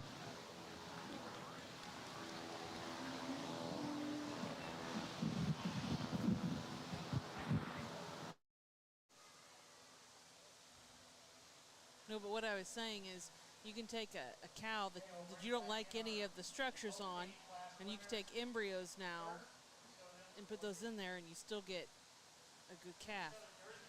Yeah, you can take the eggs from another female and then the bull that you want to AI to, and then you can transplant it into what they call a donor cow that will actually carry that calf, so that you can improve your genetics pretty fast that way. It's becoming a lot more common. Yes, right. And then something else that's happened in probably the last 10 years, maybe a little longer, but was sex semen. And normally with dairy, we're shooting to get about as many females on the farm as you can, because that's kind of what your future is milking the females. So sex semen came out to be where about 90% approximately of the time you will get heifer calves out of them. So that's been a thing that's kind of changed the dairy industry a little bit too. It's helped on the family farm where instead of having to purchase as many heifers if you needed them, that you can kind of raise them from your own herd that way. In this jersey class, we have Ace Potatoes showing his 2-year-old cow, Penelope, and Brody Davis showing his 2-year-old Odessa. So is this for the senior champion jersey? 3-year-old cow, Brody Davis with Bailey. Yes, it is. Yes. Jason Davis with Phoebe, 4-year-old cow, and Decimal with her 5-year-old golden cow.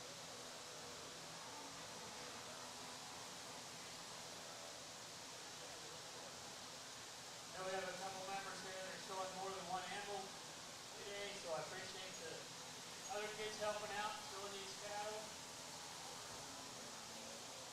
Not only does it provide the opportunity for someone to take more than just one in the class. Like the thing about the dairy people is they all work together to get the job done. As we was talking about the dairy herds in the county, there's only 2 that I can think of myself right now that's milking in the county, and that's Bill Winning.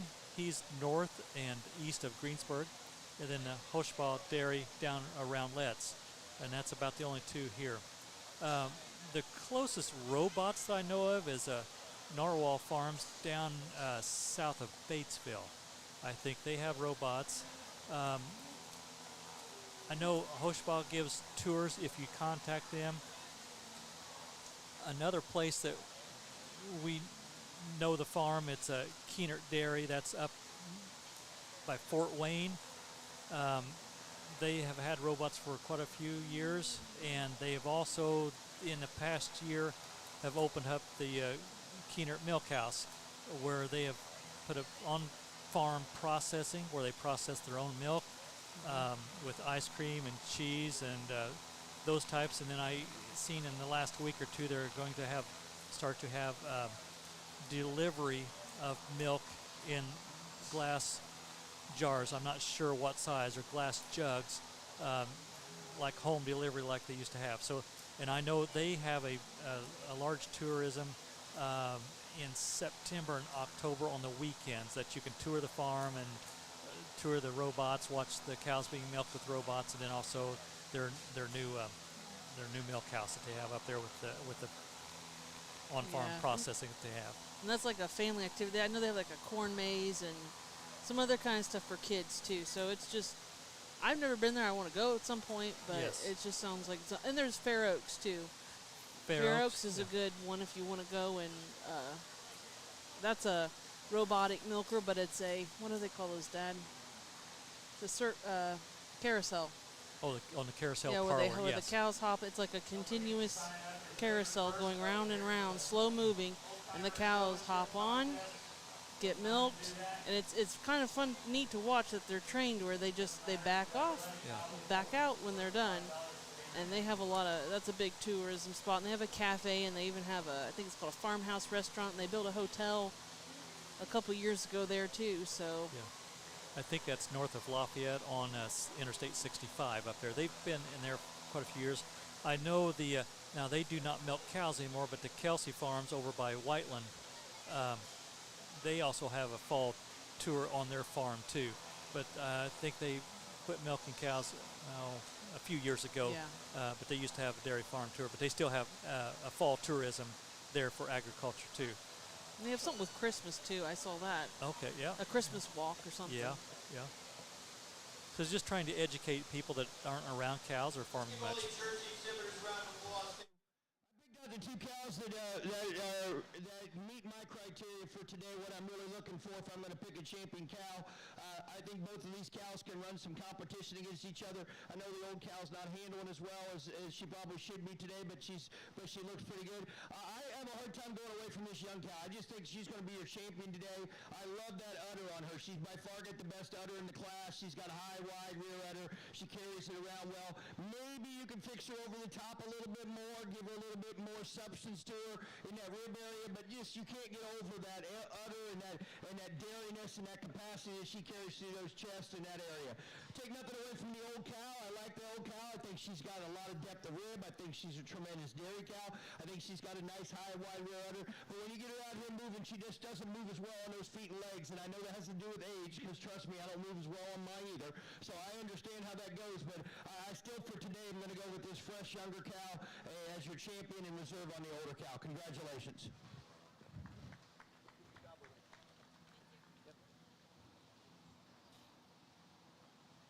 Congrats on your win today. Congrats on your class win today. Thank you. He went over to get his other cow. Okay.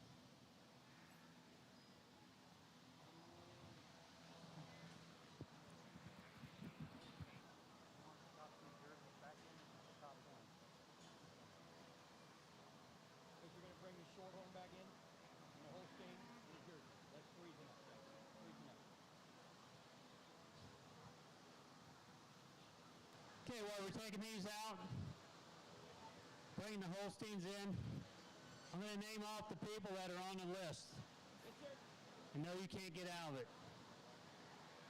If you want to get out of it, it costs you $10, but it might cost you a little more than that.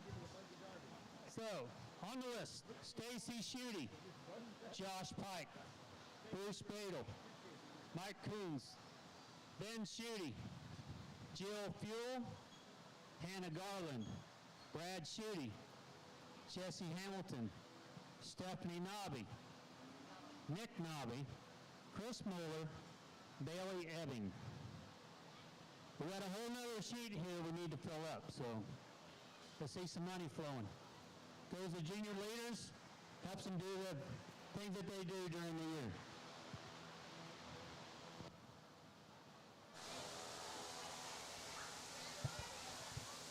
Another place you could go see cows is the State Fair this year. If you ever go, the one stop you want to make is at the dairy bar for a grilled cheese and a milkshake. That's what we normally do. And I think they always try to have a featured signature grilled cheese every year.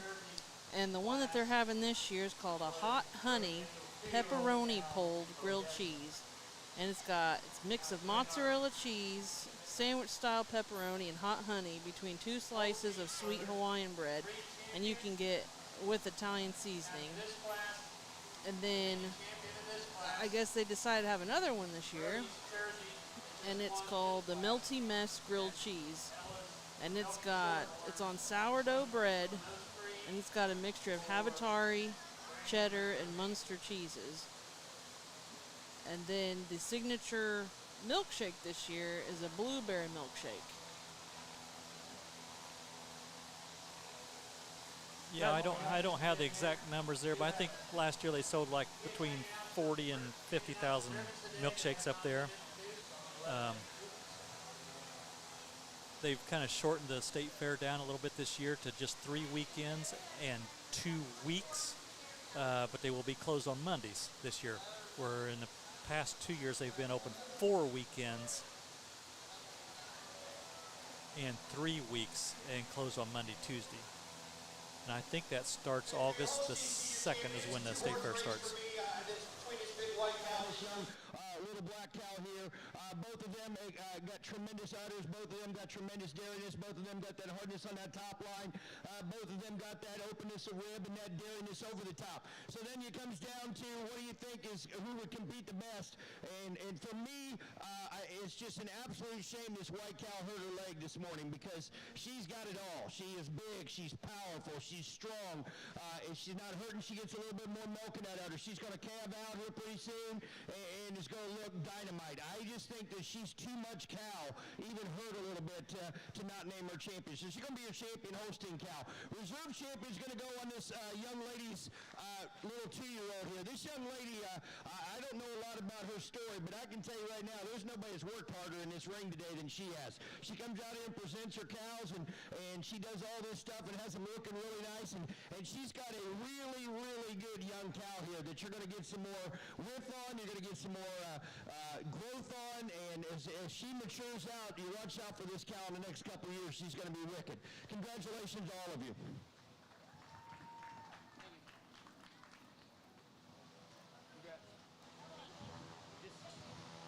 Our Holstein winner. You're welcome. I'm really sorry. Goes to Ella Kuntz with Whitey. I know when everybody else is watching her walk around, they think, oh, yeah, but see, I can see what she is. So now they have selected the senior champion in the Holstein. That was Ella Kuntz. The senior champion in the Jersey, and we did not catch who that was. And then the senior champion milking Shorthorn was Ella Kuntz also. So those three now will come back for the overall senior champion and in reserve. And then when those two are done, then they will bring the overall senior champion back and show it against the champion junior heifer.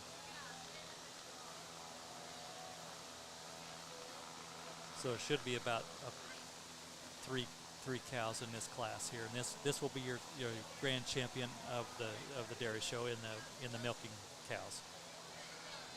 And Brody Badel is the one who won the Jersey yeah. class. Just want to remind these 4-Hers that they're getting these awards, ribbons, trophies, banners. Be sure to thank the sponsors. Take a few minutes to write a thank you card, send it to them. If you don't know the address or where it goes, contact me and I'll let you know.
Well, for your overall Supreme Reserve champion, you've got 3 different cows, 3 different stages where you're at. You have this Jersey that has not been fresh very long ago, that's got that booming nice udder that just, just draws your attention as soon as she walks around the ring.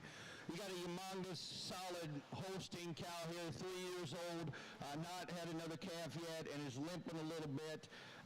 And then you got a shorthorn cow that's just not quite got the other strength that the other two cows have in class. And I'm a firm believer that, I can look at the future and think what I'm going to see, but I got to see what's here today, and I got to go with what here's today. And there's no question in my mind today that Jersey cow has the best udder. She's the most complete cow as far as what she looks like on today. And that's why she's going to be your supreme champion overall. I'm going to name your Holstein Cow Reserve Supreme Champion. I just can't get away from the fact that she's hurt a little bit, but I also can't get away that she's just one hecklacious cow. Just a tremendously built animal, an animal that would fit right well in most people's showstring when she gets that injury healed up and she calves out and you get her some high-protein feed and really get that udder booming for her, and she's going to be a handful if she was showing in the fall show. And like I said, take nothing away from the shorthorn. I like the shorthorn, just not quite the cows that are in the ring today. So congratulations to all of you.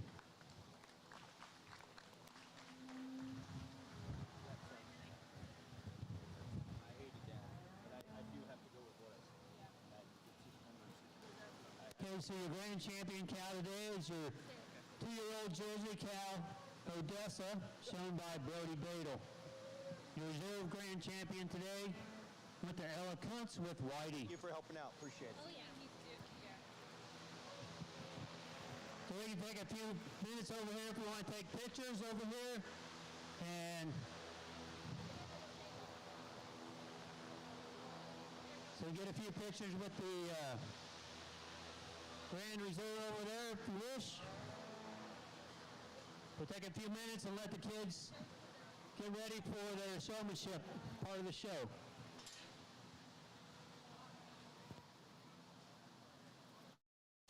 So Kylie, I don't think they're going to bring the heifer back in for the overall grand champion. He must have thought enough of those top two in the senior department that's what. So your overall grand champion is going to be the Beto Boy, and then your reserve will be Ella Kuntz. So we're going to take a break now, and then showmanship will come back, where a lot of the showmanship is on how the person shows the animal, reacts to the animal.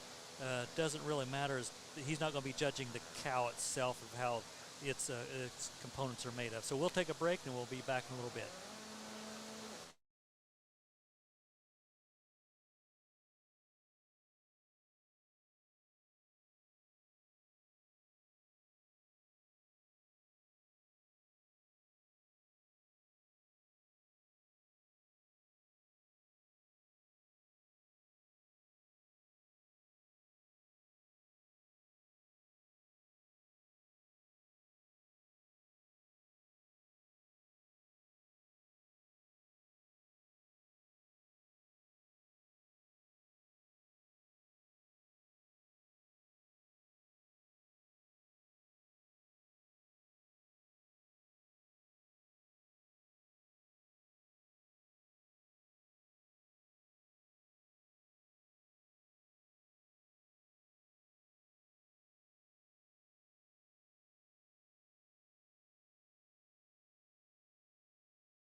licensing that be Glendon Cunnington, Chase Moeller, Evan Pike, Caroline Sheedy, and Reed Whipple.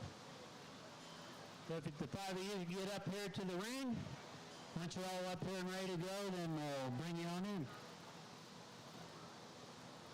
On deck is our intermediate showmanship contest being shown by Case and Daigle.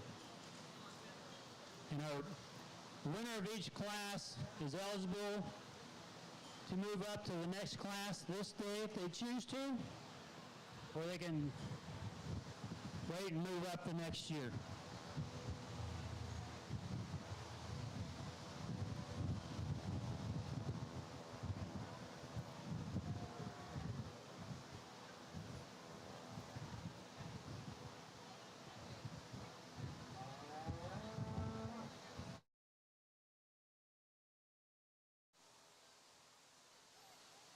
Now, I know a lot with the showmanship.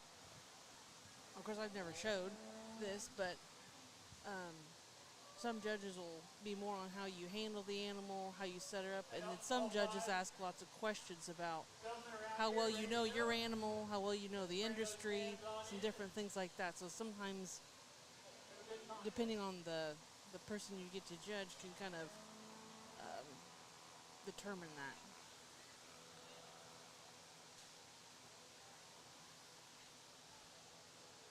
And sometimes they kind of want to know how well you know the industry, like what. And this may not mean a whole lot to you people out there that's watching this, but with cow health, there's components of milk that when you send your milk off to the processing plant, there's usually 3 or 4 things they look at. Definitely the weight of the milk, how much milk you sold, the butter fat, the protein. And then also they have what they call a somatic cell count, which is kind of telling you the health of that cow and what's in that milk that kind of shows you how healthy that cow is. And then definitely every load is tested for antibiotics. If that farm used antibiotics on that milk, you have to go by label directions on when you can resell that milk. And not only the milk, but if you ever sell the animal for meat production, there's also label withholds in that. Explain everything to everybody before you start, because I think a lot of times people don't understand what a judge is looking for in showmanship, and that's not really fair. So I'm going to tell you what I'm looking for before you start rolling out here. Okay? Number one, we'll make sure you have ultimate control of your heifer. That's your first and number one priority. Number 2 priority is find me. When you get your heifer set up, you better know where I'm at. I'm easy to find. I'm the only bald, fat guy out here, okay? So I'm easy to find, all right? Number 3, I'm going to ask you some questions, okay? They're going to be pretty basic questions for you guys, but you older people that are in the crowd, I am going to ask you questions. I did a showmanship yesterday in LaPorte. It had 17 or so senior showmen in it, and it came down to one girl that knew an answer to a question, and the other 16 just looked at me like I was from a foreign country. So make sure you're paying attention and understanding what you're going to do. And then the last thing that's a requirement for me is smile and have some fun. Okay? It's all right to have fun. You can be serious and have fun. All right?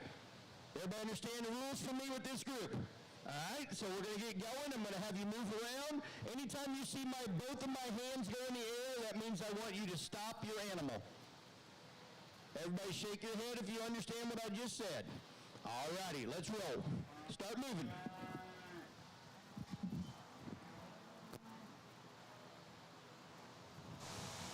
So as you kind of heard there, the judge kind of gave him some guidelines that he is looking for and working at. Every judge will be different with how they do that also, but it's very important that you kind of heed to what he's talked about out there. Well, and this is the beginner showmanship, so this is, I mean, this could be the kid's first year. If he wasn't able to, if he didn't win the class last year, he could still be in here, but that kind of sets the baseline. I would think when you move up to the intermediate and the senior and the expert, he's going to be given harder questions or doing something to make it just a little bit harder for you too. Yeah, because like he just said, yesterday was kind of determined by one of the questions, and sometimes all the showmen out there can be doing almost a perfect job with their animals to where a question may be what determines it. and he can ask. There's so many questions. I know I had one of my daughters that was in it, and she would study, and then sometimes they don't even ask the question that you study. But a lot of it was like, how old is your animal? If it's bred, when's it due? May even be down to what sire they used. It could get into the processing, like how many pounds of milk does it take to make a pound of cheese, and that's about 10 pounds of milk, or about 5 quarts. To make a pound of cheese, he may get you to what is the price of milk.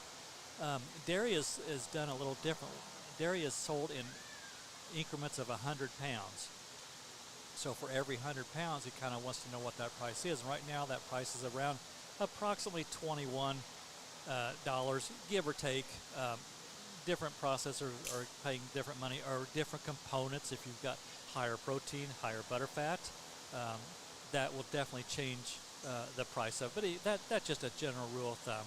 So if that's the case, the farmer's getting approximately, I just took 100 pounds of milk divided by $21. I came up about 21 cents a pound. So about approximately 9 to 10 pounds of milk to make a gallon. So that's going to be roughly $2 a gallon is about what the farmer's receiving. But there's so many expenses into that. With getting more crucial is getting the milk hauled.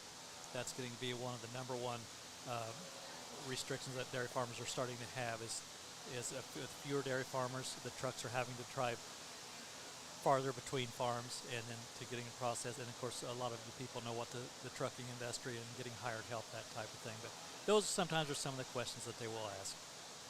I know one thing that always seemed would be difficult to me is some judges do and some judges don't, but some judges will have you switch animals with another person, and then they want you to say, what would you fix about this animal? What's the best trait of this animal, or statistic? If it's a different breed, different things about that. And I would think that's where you kind of really have to study and get some knowledge about, who you're competing against. And when you're in the class with somebody and they pick something out from the other person's animal, that you kind of need to remember and pay attention to that, because that you may end up showing that animal later on in your showmanship class.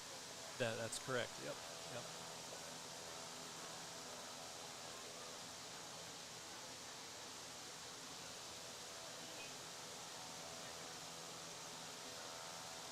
And some people really enjoy, some of the participants out here really enjoy showing. I guess that wasn't something I woke up every morning and couldn't wait to grab the halter on a cow and lead it around. But some people do, and that's great that they do. They love their animals and they take good care of them. And just because you don't enjoy showing them doesn't mean you don't love your animal, but some people just enjoy that, participating in these kind of things.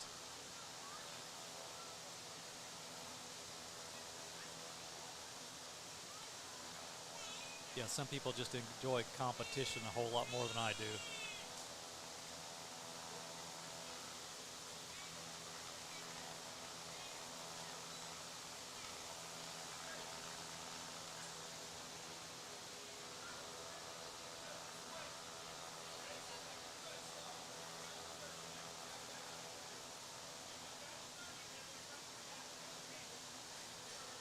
And this judge also seems to me like he's connecting with the kids. And that's a great trait of a judge, that he can go out there and just make them feel part of his family. That helps them to enjoy it. They learn more. It's not like he's walking out there with a cane ready to hit them if they do something wrong, but he seems like he's really getting involved with them. I think the question he's asking is he's giving them 30 seconds to think about, name 3 dairy breeds. Oh, okay, yeah.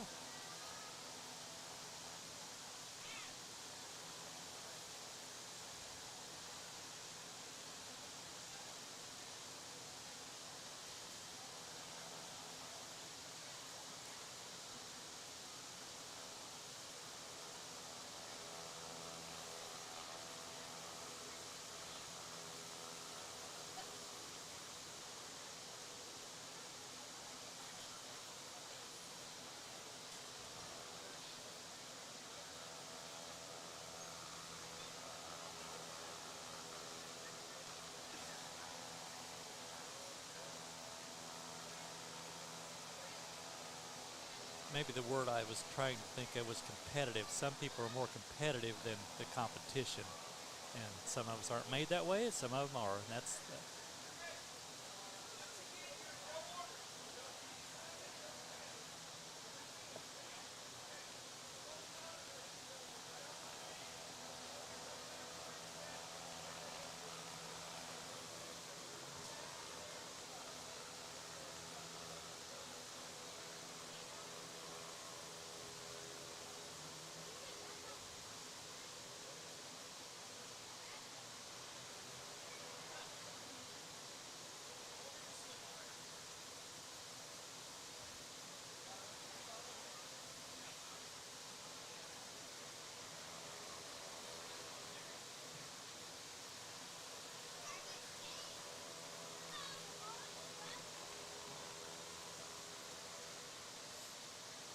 Back to the show that we just had, where the Grand and Reserve champion was had. I think it's on Wednesday. They have the livestock auction here, and with a lot of your other species here, the beef, the hogs, the sheep, the goats, that type of thing, chickens, rabbits, whatever, they will actually sell the animal. Well, with the dairy part of it, you're not wanting to sell the animal. You're wanting to keep it for future use, and reproductive use, and milking use. So what they do with it is the Grand Champion will sell a gallon of milk, and then the Reserve will sell a pound of cheese or any other dairy products that they like. And then what they do is whatever that gallon of milk or the Grand Champion brings, the winner will keep half that money, and then the remainder of that money will be split amongst all the other dairy members, since they're only going to sell the Grand and Reserve and not all the heifers and that type of thing. So they only have 2 entries into the sale, and that's how they handle the money and split the money amongst the other 4-H members. And normally, I think last year, the Power of the Past is who bought the champion milk. I know they've done that for many years, and we thank them and appreciate them for doing that. But the Power of the Past has been a great contributor to the dairy auction.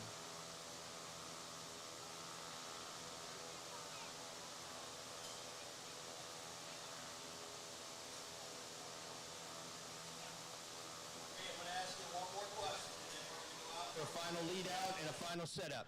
Your question is this: of all the dairy breeds that are out there, which dairy breed has the highest test on average for butterfat in their milk? Butterfat in their milk.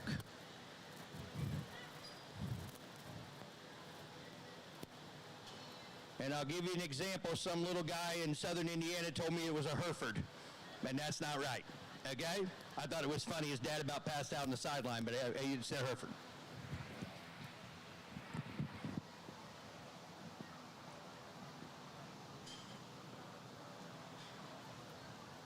You look concerned. Are you okay? What you got for me?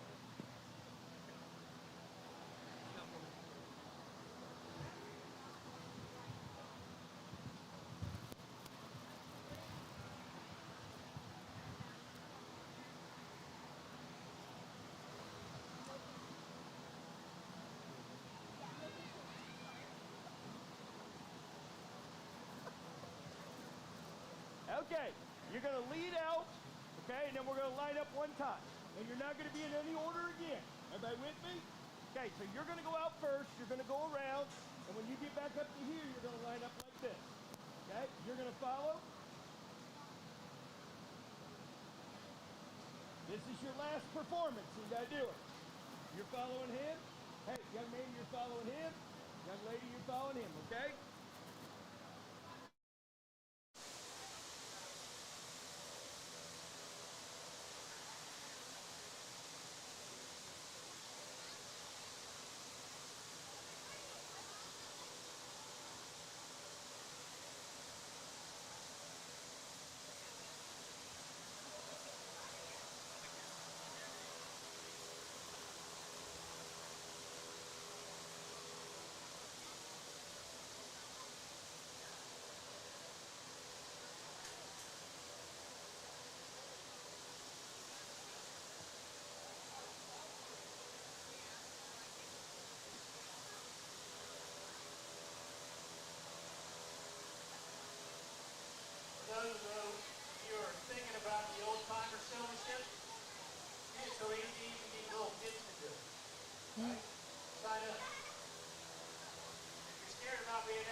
sportsmanship contest after our regular 4-H.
Okay, well, let's give these little guys and gal a round of applause. I've kept them out here quite a while. I'm going to compliment all of you because I've judged a lot of county fairs this year so far, and by far, all of you have shown better than most of the little junior showmen I've had all over the place so far. So that says a lot about you and your parents. Okay, let me give you a few tips here before you start. Number one, some of you need to make sure you stay focused on what's going on in here and not what's going on out here. Okay, some of you keep looking out there like there's somebody going to throw you a lifeline and they're going to come in and save you. Okay, that's not going to happen. So you need to focus on what you're doing in here. Second thing is, you cannot control the mind of your cow. So when your cow does something you don't want him to do, your reaction to that is more important than how the cow reacts. Okay? Some of you get a little panic if your cow jumps. Just go smooth. It's all cool. You can't control them. So just stay a little bit more confident in yourself when your animal acts up. The other thing is making sure it's great to walk backwards, but you need to know you can't just keep doing this like this. Eventually you're going to run into either somebody or a wall. So make sure you're looking over your shoulder. And then the other thing, when the judge moves in the ring, like I'm moving right now, okay, you need to still know where I'm at. So if I'm standing right here, you still need to know where I'm at. Okay, if I come to this part right here, you still need to know where I'm at within control of your heifer. Okay? Some of you are lulling yourself to sleep and you're staring into the air, which happens, I understand. But what I'm saying is, if you're going to be that ideal showman, you really, really need to make sure that you're focused on what you're doing. Then the question part. You had no idea what I was going to ask you before you came in, but you had time to think about it after you came in. Okay? You represent the dairy industry in school and wherever you go. Okay, I'll tell you a little story, and this is why it's so important. We were milking cows in the Indiana State Fair a few years ago, and this lady walked by with her daughter, and we were milking a red and white cow. She stopped, and she kept staring at me and my brother and my daughter like we had something on her face, like we had poop on her face or something. All of a sudden, she stopped, and she goes, "Why isn't that cow producing strawberry milk?" Now, you laugh. She was as serious as a heart attack.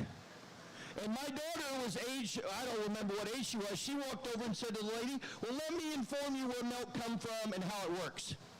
And when she left, she thanked my daughter. She goes, "You know, I never knew that. I always thought chocolate milk came from black cows. I thought strawberry came from red cows. I thought butterscotch came from brown cows." So what I'm saying is you represent that. So you need to know something about the animal you're showing so you can straighten people out. There's a lot of people just think whatever they hear or read is exactly right, and it's not. So you guys are ambassadors to that. You can speak about that. Well, enough with me talking. I think a bunch of you did a great job out here. I'm going to just individually go through. Young man, you do a really good job keeping your head up. Beautiful smile. I love it. You're going to pick up an attractive girl one day doing that. I understand that. You do a great job. But your one thing is you like to look around and stare into space a little bit, okay? And like I said, I'm not hard to find. The glare from my head will let you know where I'm at, okay? So you need to make sure you know where I'm at. Young man right here with the hosting, you do a really good job too. I love the way you keep that head. I love you're in control, but your struggle is right now getting those back legs where they need to go. Remember when I asked you, you got your heifer set where you want, and you said, yeah? You had legs like this. Okay? So I want to make sure you know where that's at. Young man with the jersey, you did a really good job in the show ring, but you struggled with questions, didn't you? And what I love about you is, man, you were honest. You just said, I don't know. And I love that because it's okay to be, be honest about stuff.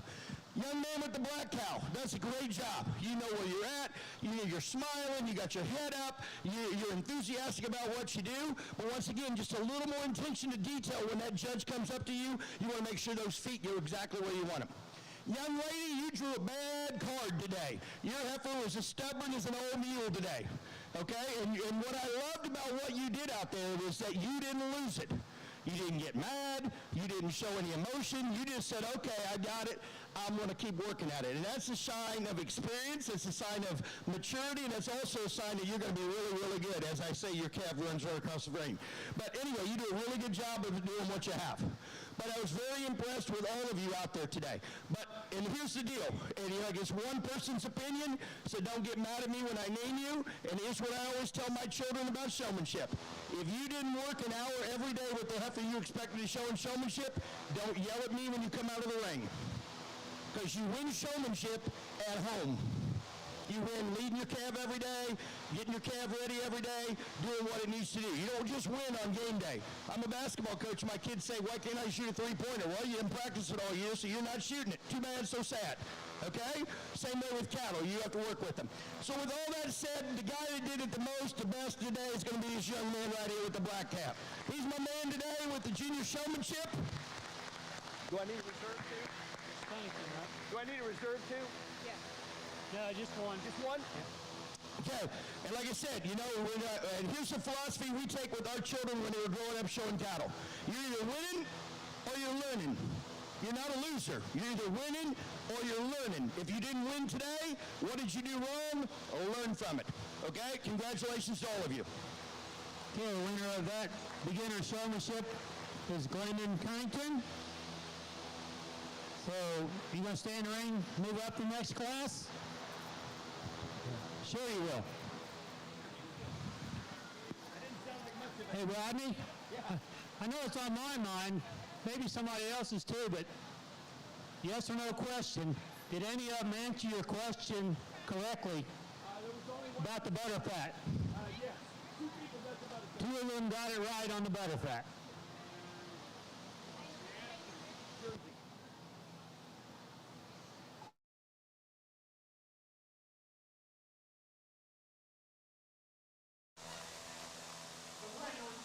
So the winner of that one was Glendon Cunnington, and what he's allowed to do now is he won the beginning showmanship. The next category is intermediate, and since he won the beginning, he is now allowed to go into the intermediate and compete. That's correct, yep. Looks like this year there's only one in that.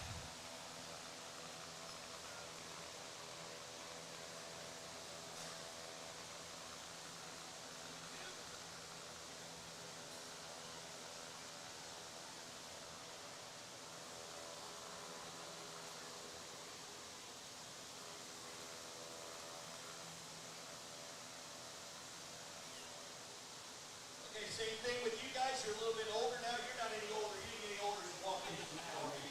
That's about it. So you want to hear the rules. Make sure you're constantly in control of your animal. Make sure you know where I'm at. Make sure you put yourself between the judge and your animal. Make sure your number one priority is that your animal's under control. Okay? And smile and have fun.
Which breed, on average, has the highest test weight of their milk?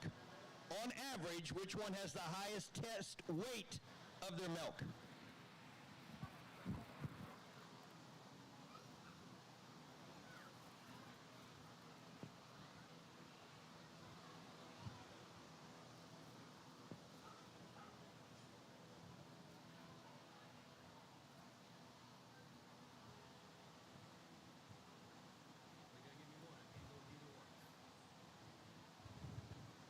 All right, keep on moving.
and you see your dad says your animal has a sore hock.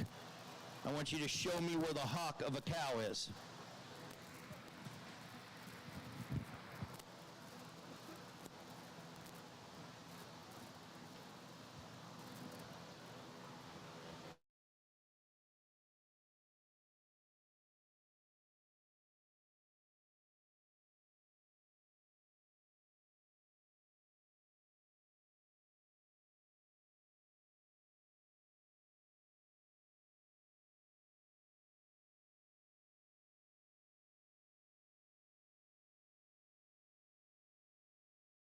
Was working pretty hard.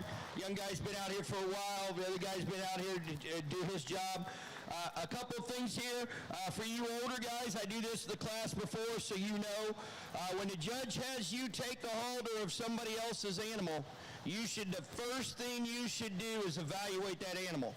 So what I mean by that is if I take this young man's calf from him and I tell him to go get the jersey, he would walk over to this jersey and he would do something similar to this. And evaluate. The reason why you evaluate a heifer of somebody else's before you show it is because you have no idea what the strengths and weaknesses of that heifer are. And when you're showing, you can cover up a lot of weaknesses on animals if you know what you're doing. So we tell, make sure you understand it. You go around, you evaluate, then you go get the halter from that guy you're supposed to get it from. You tell him thank you, and he goes to the next one. And these two guys didn't know that, and that's all right because they're youngsters and they're learning. Okay, they're learning when they do this, but you older people and you older guys, you should know that. That's a guarantee, get you out of the top 5 at the state fair if you don't do that. You've got to make sure you evaluate so you know. Both boys did a really good job. Both boys struggled with questions because they're a little bit more advanced this time. And I understand that that's going to happen. Both kids did a really good job of setting their feet. Both guys did a really good job of handling each other's calves. Huge difference in the way the Holstein handles and a huge difference in the way the Jersey handles. That's why I switched them when there's only 2. I wanted to see how they both could handle each one. But after evaluation, I think the guy with the black heifer did a really good job. I think he's a great showman. He could come show cattle for us anytime he wants to because he's just that good. But for today, I'm going to go ahead and go with the older kid in this class with the jersey. I think he did a great job. I think he did what he was asked to do. I think he did it to the best of his ability. And once again, he can show cattle as well. But that maturity level came out a little bit and how he handled the Holstein versus vice versa. And so I just give him a little bit of a nudge. It was close. But it was one of those today I just feel a little bit more comfortable going with the young man with the jersey. Congratulations to both of you. The winner of that class was Case and Badel. Case, you're going to stay out for the next class? Show your brother up, right? All right, our next class is going to be a senior showmanship class. Case and Badel will stay out here. Brody Badel, Oliver Hamilton, and Emma Nobby.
It's about how you take care of your animal and how you do things. So just remember, it doesn't matter the quality of your animal, it's the quality of how you handle it. Okay, same things for you.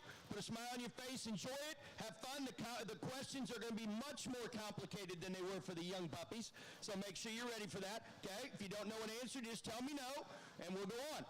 All right, any questions from anybody? All right, let's roll. Start moving.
one of the biggest things that's hitting dairies all across the country is this new virus that we're having to test for before we transport cattle across the country, before we have to test them and all this kind of stuff. I want to know what that new virus is.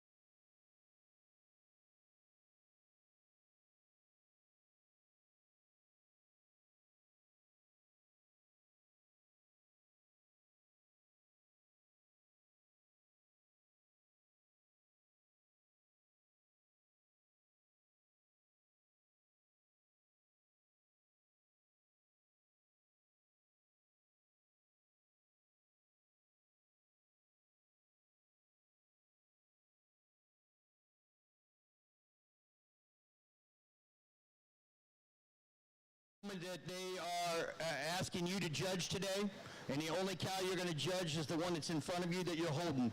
So what I want to know from you is you give me a strength of that animal that you're holding right now, okay? And please don't tell me they're pretty. That's not going to work, all right? So give me a strength of your animal when I come ask you what it is.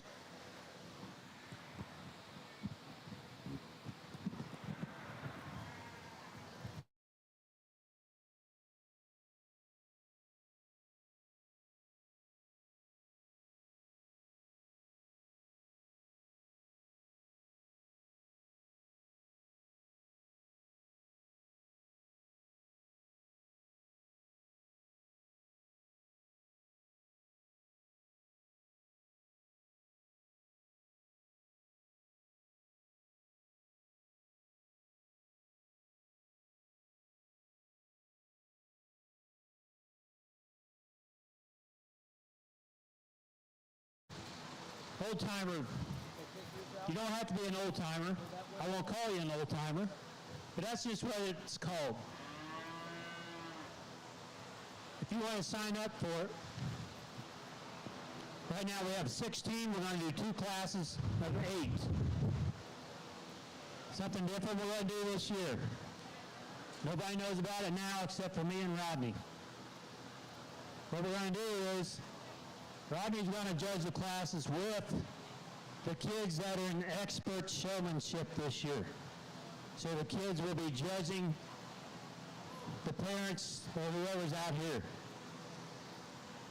So all the expert showmen, you get to judge.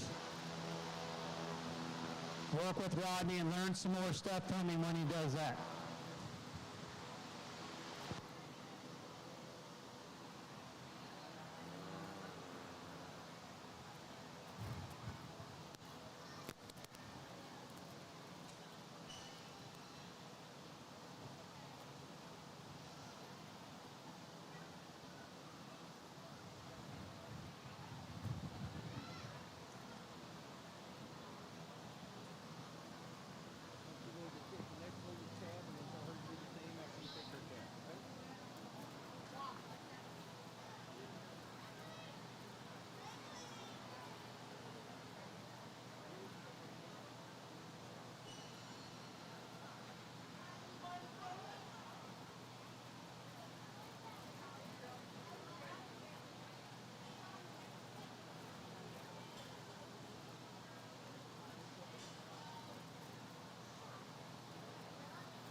Another thing on the Old Timer Show, we're doing 2 classes of 8 with the dairy family out here. If we can get 8 animals up here. We got 8 cows right outside, but David said no.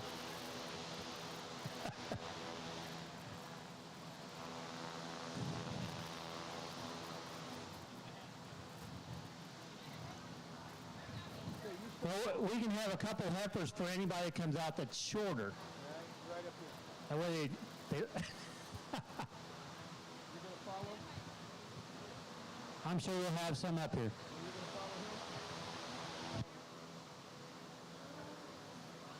I want you to bring her right up here and set her up right here for me, please.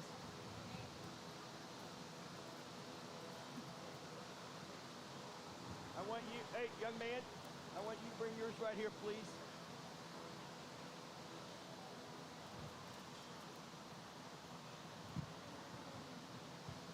Sir, right here.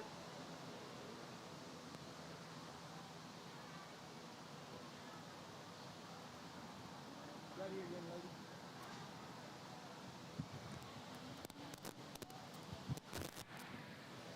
Okay, now I'm gonna put you to the test here, because now you did exactly what I wanted you to do to evaluate your cow.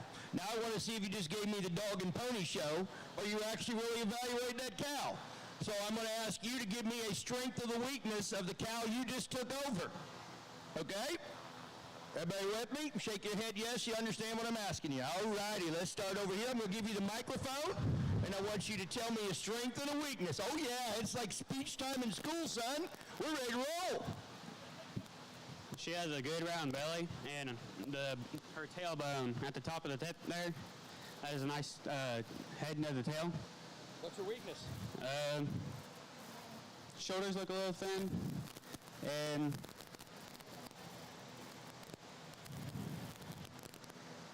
that's about all I got. What you got for me, son? Give me a strength and a weakness. Talk loud.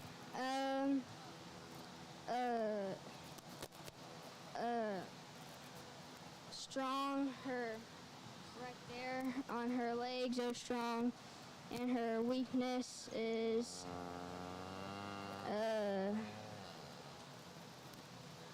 her back. I don't really know. Cute. Strength and a weakness? She's kind of uneven in the back, and I like her front part. Front part. What part? Okay. She has very good structure on the body, but you could have the calf's back could be a little flatter. Thank you very much. Okay, I'm going to have you exchange back here.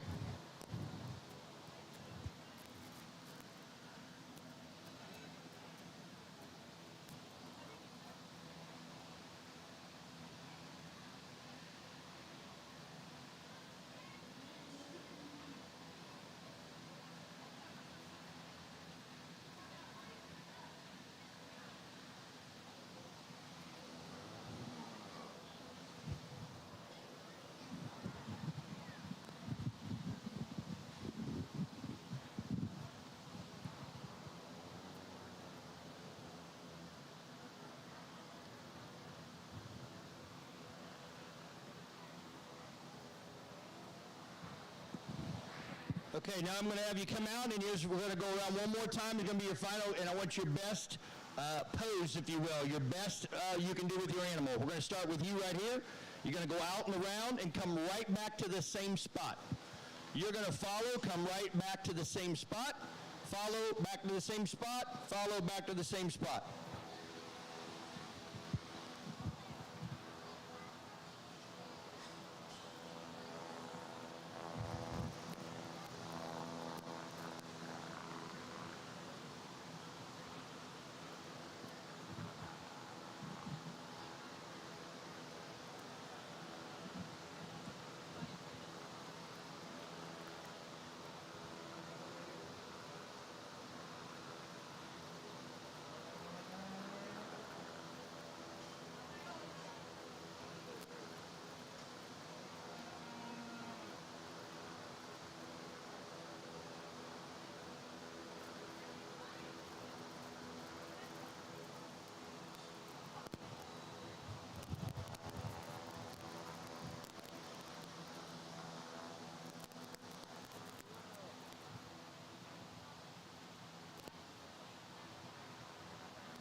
We'll give all these guys a round of applause too. We put them through a little bit as well.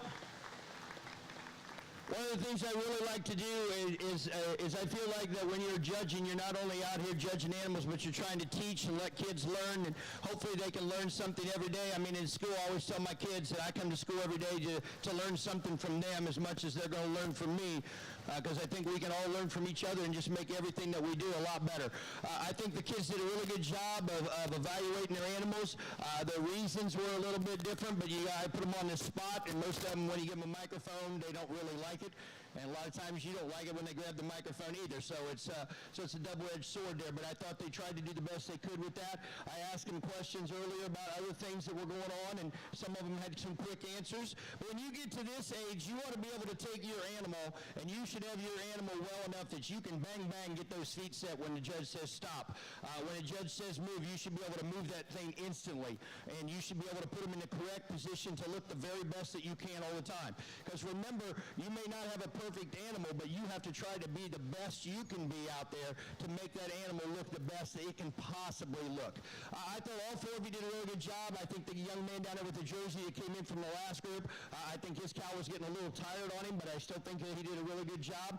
One of the things I'm going to recommend to him when he gets in a position where he's going against a little bit competition a little older than his, or getting those feet set a little quicker, a little slow getting those feet set where they need to go, and part of that could be because the cow is tired. I understand that, but he's still got to be able to get that done. Young man with the Holstein does a really good job. I think he does a really good job of putting that head up, but he is a monster child anyway. He's a huge, strong boy, so that calf probably has no chance against him. But I really like the fact that he holds that head up. I like the fact that he moves around the ring well with him. Once again, for him, is getting those feet set a little quicker. The young lady, I thought she did a really good job of presenting her heifer as well. I thought she did a good job of getting around the ring. She had some thorough answers on her questions, a little bit more specific for some of those than I even thought she had to be, but she did a really good job with that. And then the young man down here with the jersey as well, he seems to be really calm, really cool when he's out here. I think that he moves around the ring. He's in command of his heifer. He's in command of the heifer that I gave him after that.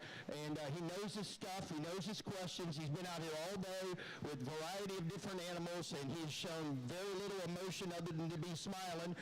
He's not gotten upset when they've turned around and not done what they're supposed to, or they're not acting the way he is. And that's marks of a great showman. So your guy that's going to win today is going to be your Jersey calf right here. He's did a great job all day, and I think he did a great job out here today, and congratulations.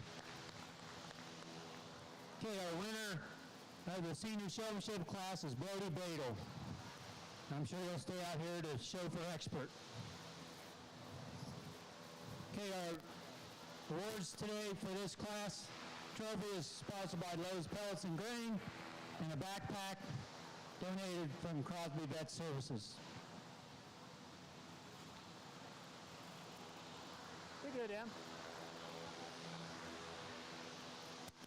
Okay, for our expert showmanship class, our last official 4-H class for the day, Brody Badel from the last class, and then Hannah Fuel, Ella Kuntz, Tessa Moeller, and Wade Schutte.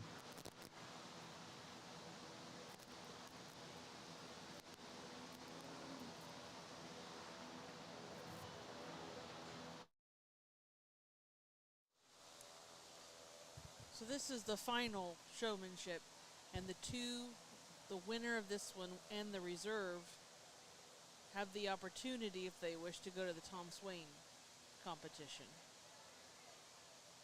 I believe that's held on Tuesday, I think. Tuesday night, and this is the 50th year of that, and I think, I think her name now is Joyce Kissel, was Tom Swain's wife. She will be here in the parade on Sunday, if I understand it right, and may even be the Grand Marshal. But to Tom Swain, this will make the 50th year. We're with the Battle of the Stars now. From what I understand, you guys both won once before. Is that correct? Yes, maybe? All right. So then you guys should know everything I'm going to do out here. Okay? Make sure you relax. Make sure you're having fun. Make sure you enjoy yourself. Okay? And do the very best you can out there while you're out there. It's going to be a lot more complicated than the younger guys than gals. So I expect a little bit more out of you. And so good luck to all of you, and have some fun. And I think with the Tom Swain, there's 5 species in that: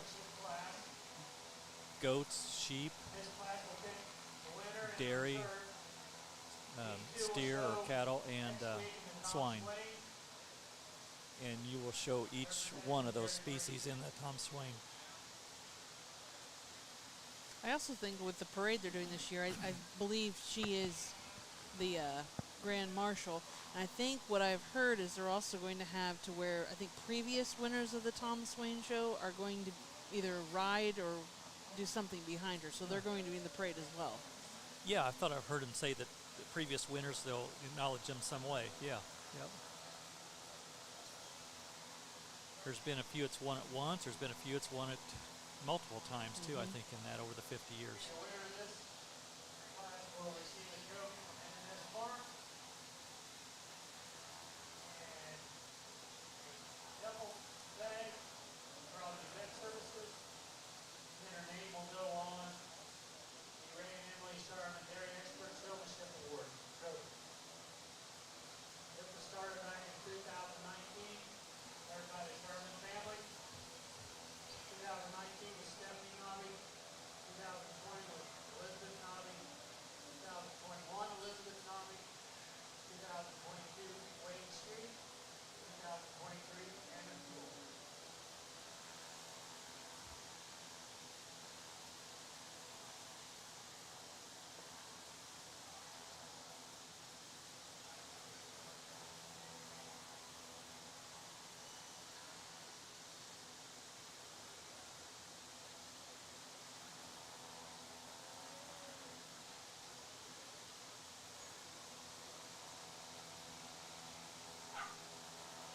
I think this is the last class that Kylie and I will be on, but we thank you for listening and watching today. I know I've got a lot of things to learn if I would do it next year.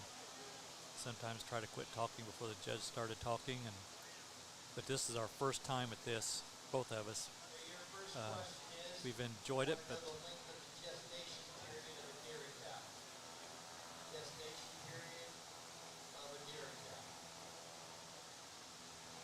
like right there, I was talking when the judge started talking, but anyway, we've enjoyed you watching this today. There's many more shows to go on here at the fair. I think the Tom Swain will actually be about the climax of the fair, except for the auction that will be held on Wednesday.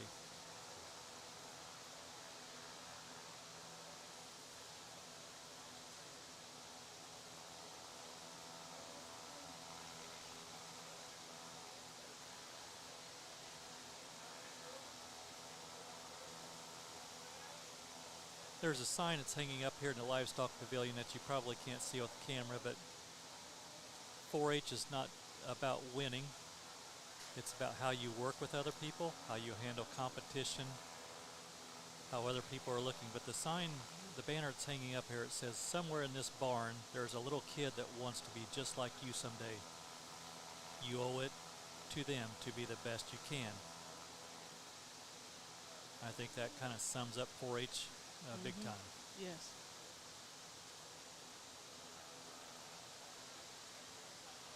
And it's great to see all these kids out here today too. I mean, this is, there's a lot of months of hard work that go into it to be able to get into this ring.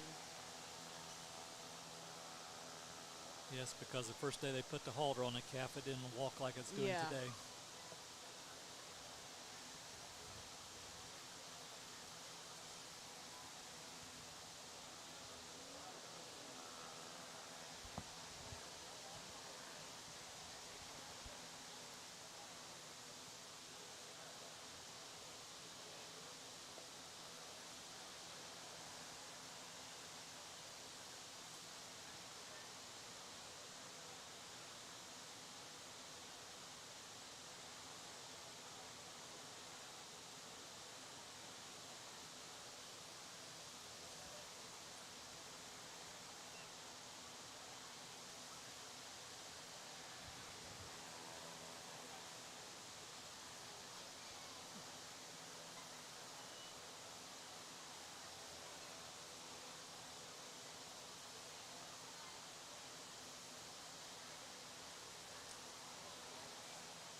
and you're going to tell us a little bit of strength and weakness about the animal that you just took over for. Make sure you talk loud. I like her back udder attachment, and I don't like that her ribs don't show a lot. She's a really nice cow. I love her top line, but she's just a little too fat for me. I like the top line and the rear udder attachment and the size of the udder. And I dislike how skinny she is. I think she could use a little more muscle on her. I like how straight her top line is, and I'd like to maybe slim her barrel out a little bit and make her ribs a little more showy. I love how big and the great capacity she has. I would just like to clean up her udder. She slopes down really bad in her udder attachment and everything. Just like to clean that up. Love her teat placement. Just like to see that come a little better. She does have an unstraight top line. Just like to fix that, but that's nitpicky.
Deadline's close, coming down the last few minutes here, so if you've been thinking about signing up and haven't yet, now's your last opportunity. Old-timer showmanship.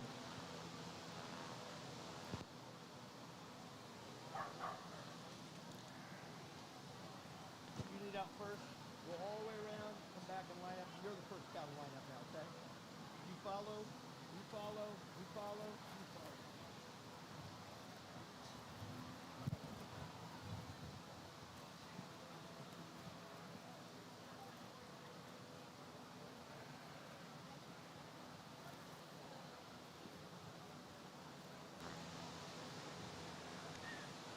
Also during the old timers showmanship, with the experts being out helping judge those, I want all the other 4-Hers lined up on the fence here like the parents are now.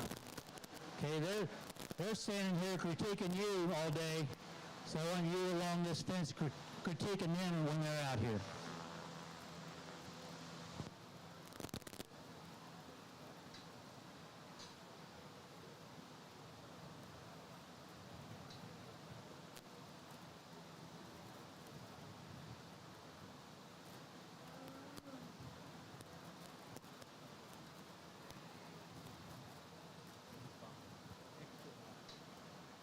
Next to it.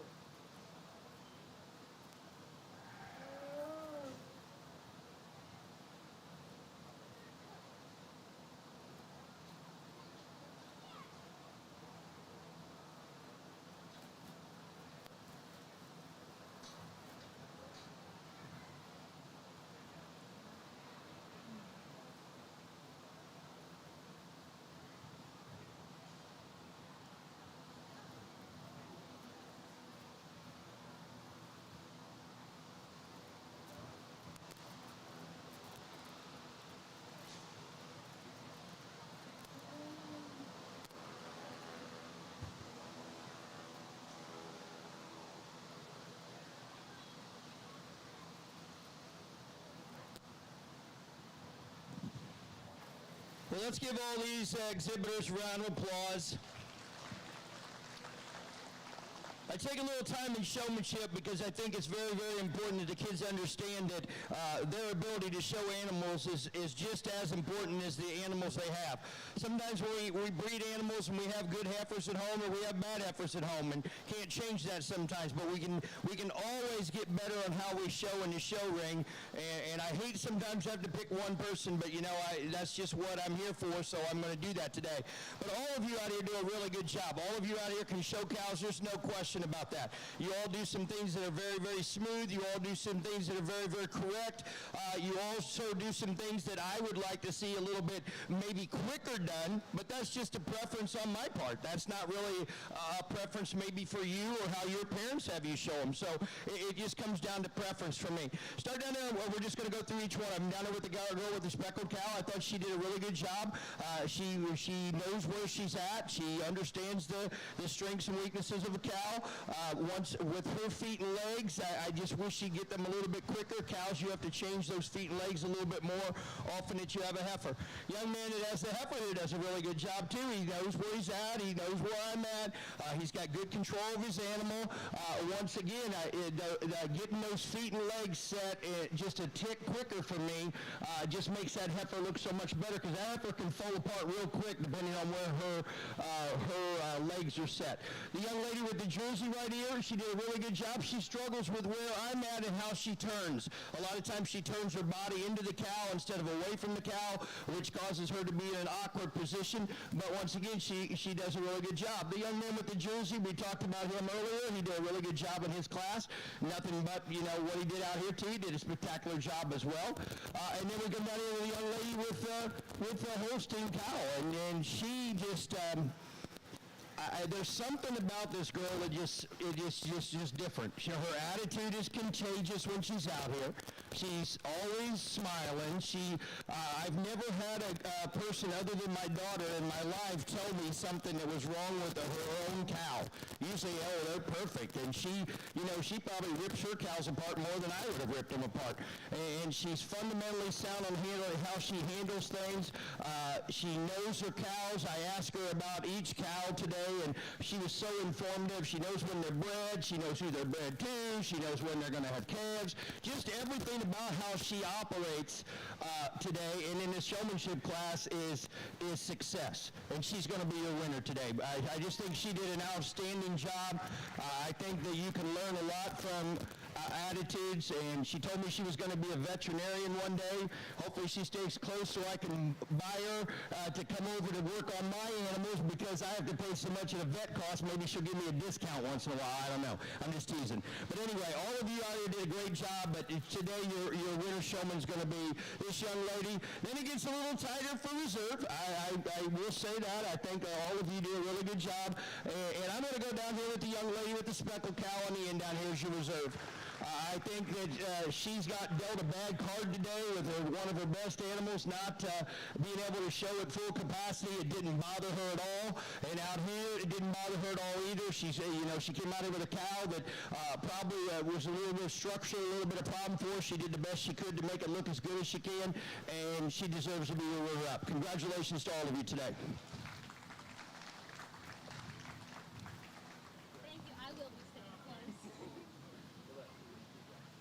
Our expert showman today, Hannah Fuel, reserve showman Ella Kuntz. Congratulations. Thank you all 4-H'ers for a job well done today, putting on a good show for the crowd that's here today. Appreciate everybody coming.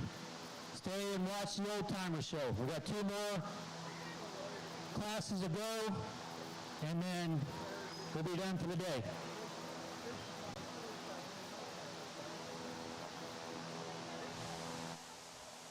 Well, Kylie, that kind of wraps up the dairy show this year. As you heard, the expert showman was Hannah Fuel, and reserve was Ella Kuntz, and those will be your 2 to goes to Tom Swain. So thanks for joining us today for the dairy show, and we'll sign off now. Thanks again. Bye.